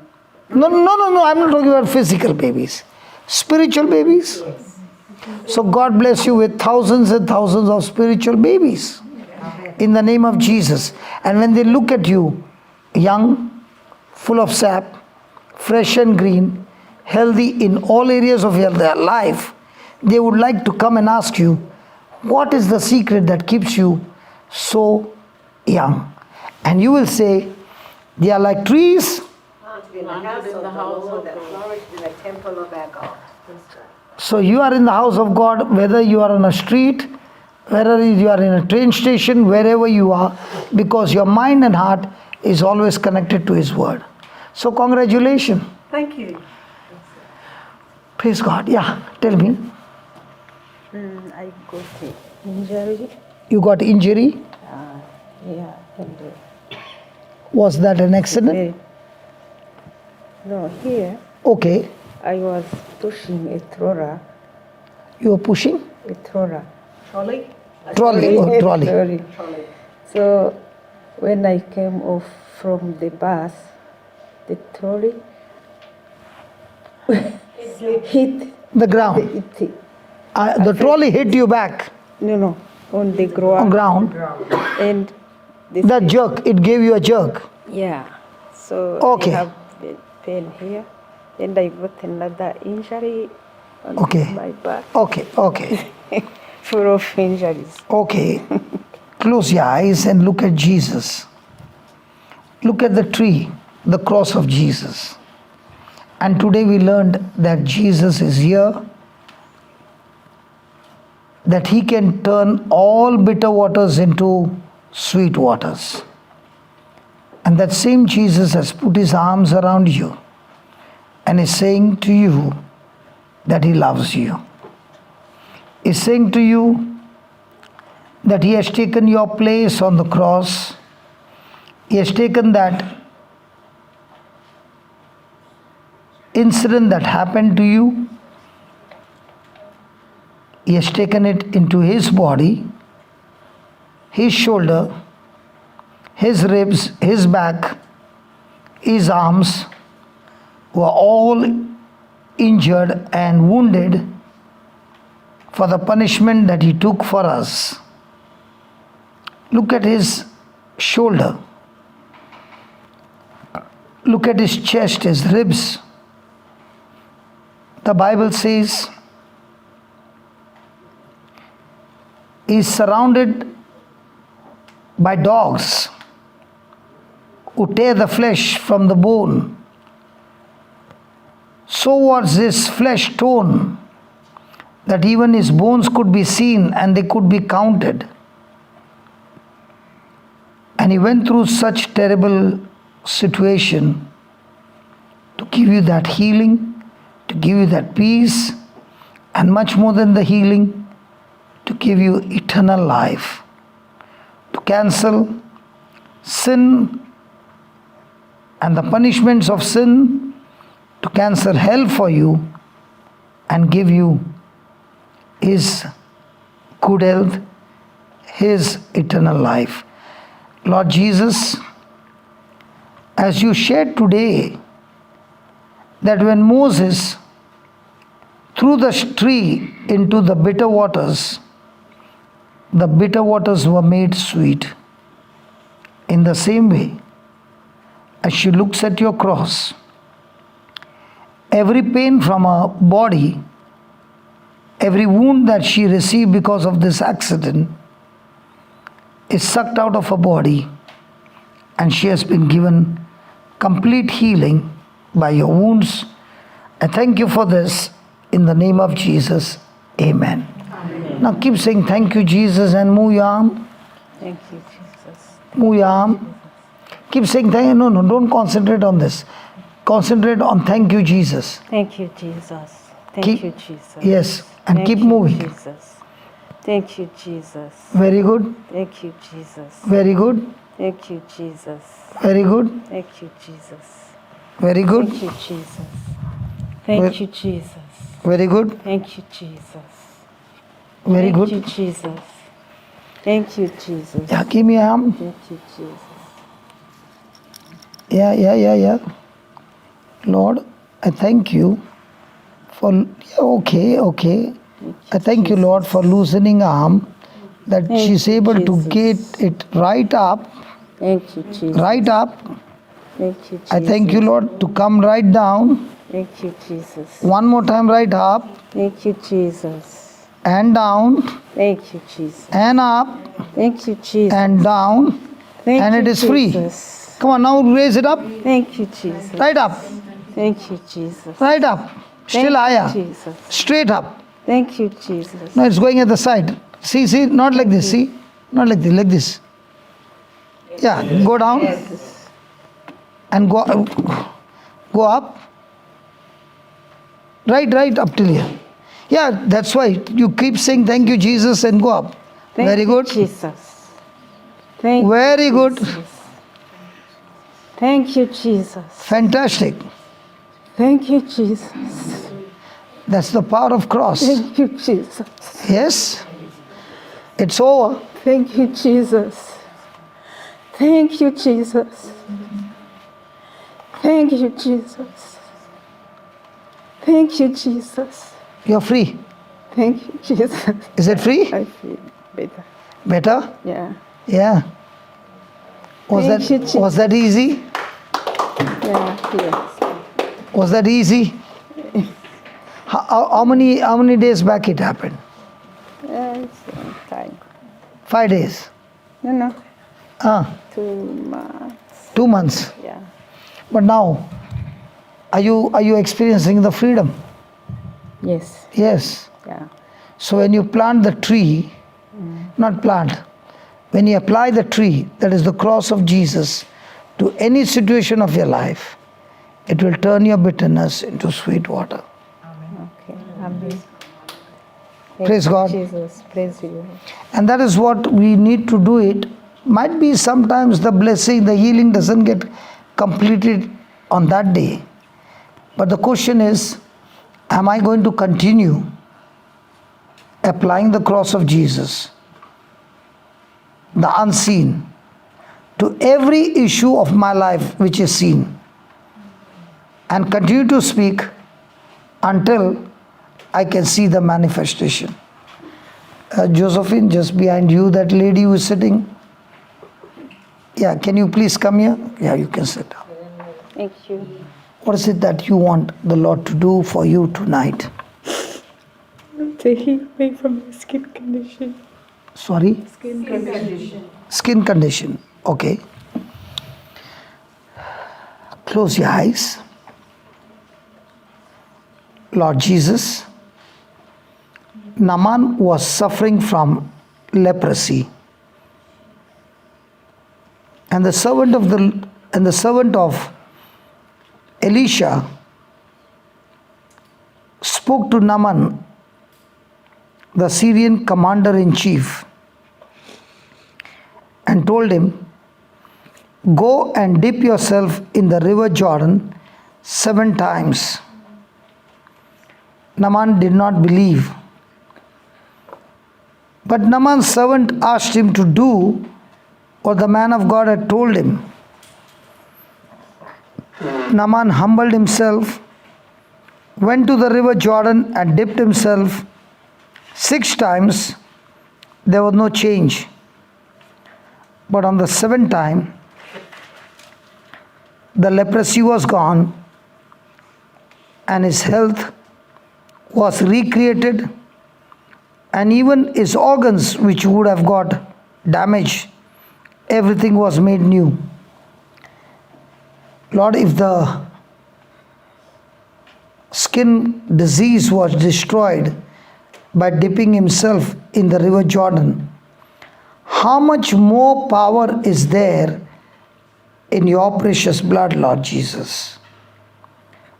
By faith, as I hold my hand with this child, I see her being dipped into your precious blood. A whole body soaked in the precious blood of Jesus. I thank you, Lord, that the Bible says we overcome Satan by the blood of the Lamb, the blood of Jesus, and by the word of our testimony. Thank you, Lord Jesus, that your precious blood has destroyed this infirmity from the root. The skin disease is destroyed.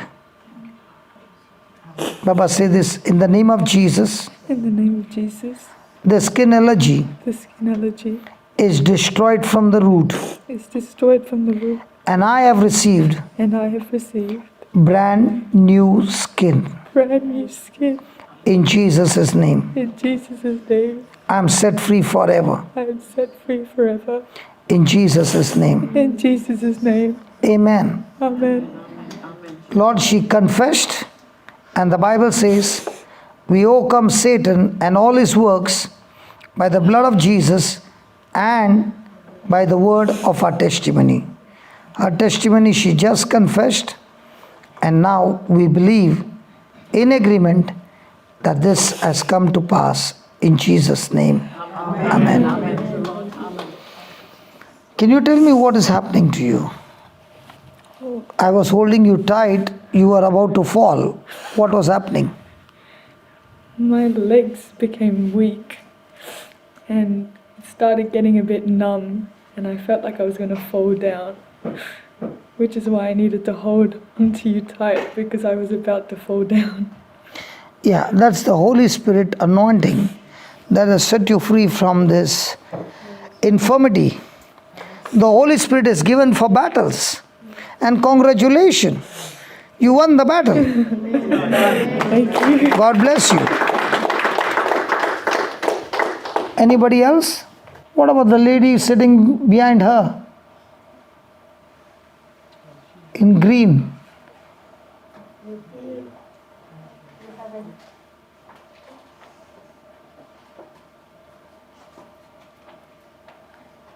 Hi, I just got my sore heels. Heels? Where? Is it my When? been maybe 2 years.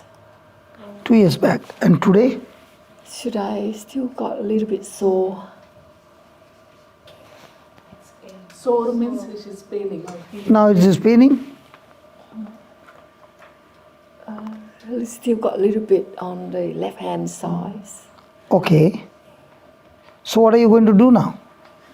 I like to be healed, please. So what will you do? What do? I do exercises.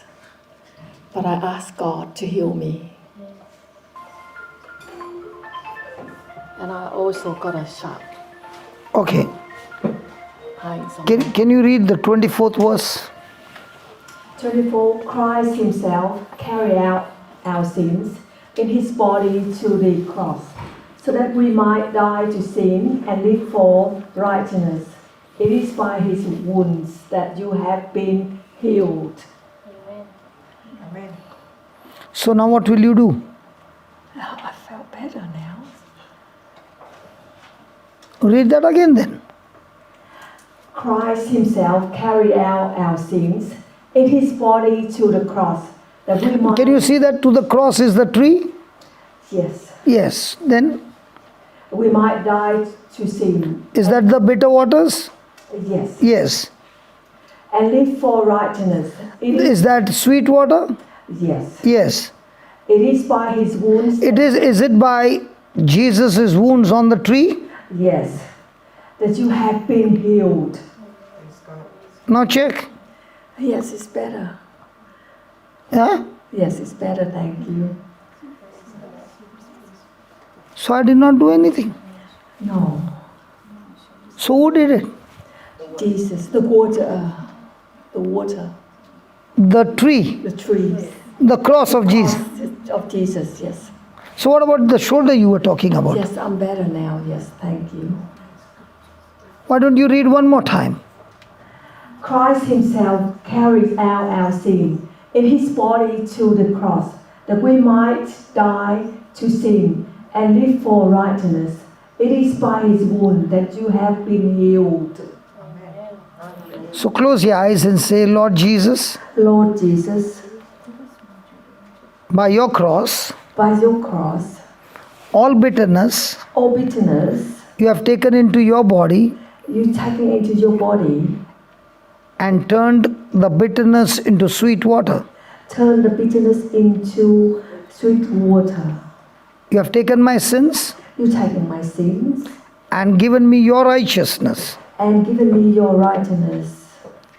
And by your wounds, By the wounds, by your wounds, by your wound, I am now I am now completely healed. completely healed.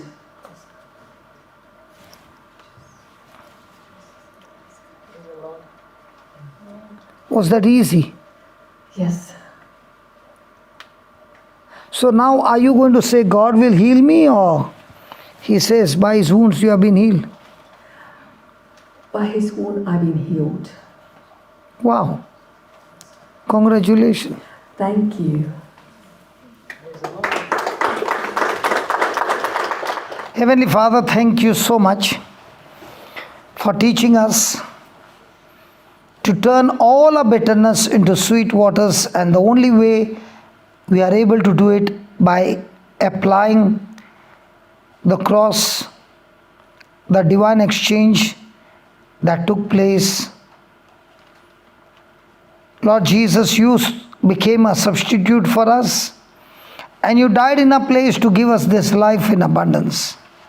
Thank you, Lord, for confirming the word which was preached with accompanying signs and wonders. And tomorrow when we come back, we continue with the same subject, the same topic of how the Israelites proved to God that they were people of grumbling, murmuring and complaining, and that their praises were from their lips but never from the heart. Thank you for showing us through them an example that we too need to check whether the praises come out of our heart or just from our lips, especially when things go on the negative side. Not because we have done wrong, but because you want to prove to us the real condition of our heart. From now on, O Lord, when we are brought to such kind of position, it's not a time for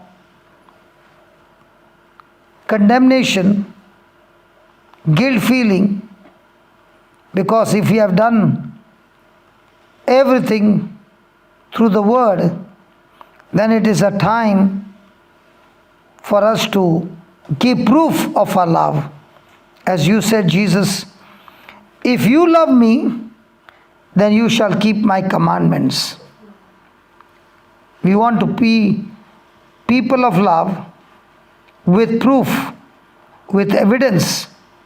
And thank you, Lord, for teaching us that the evidence of our love for you turns all bitterness, all afflictions, all kinds of troubles and tribulations and persecutions into a glorious, glorious testimony, into a glorious victory.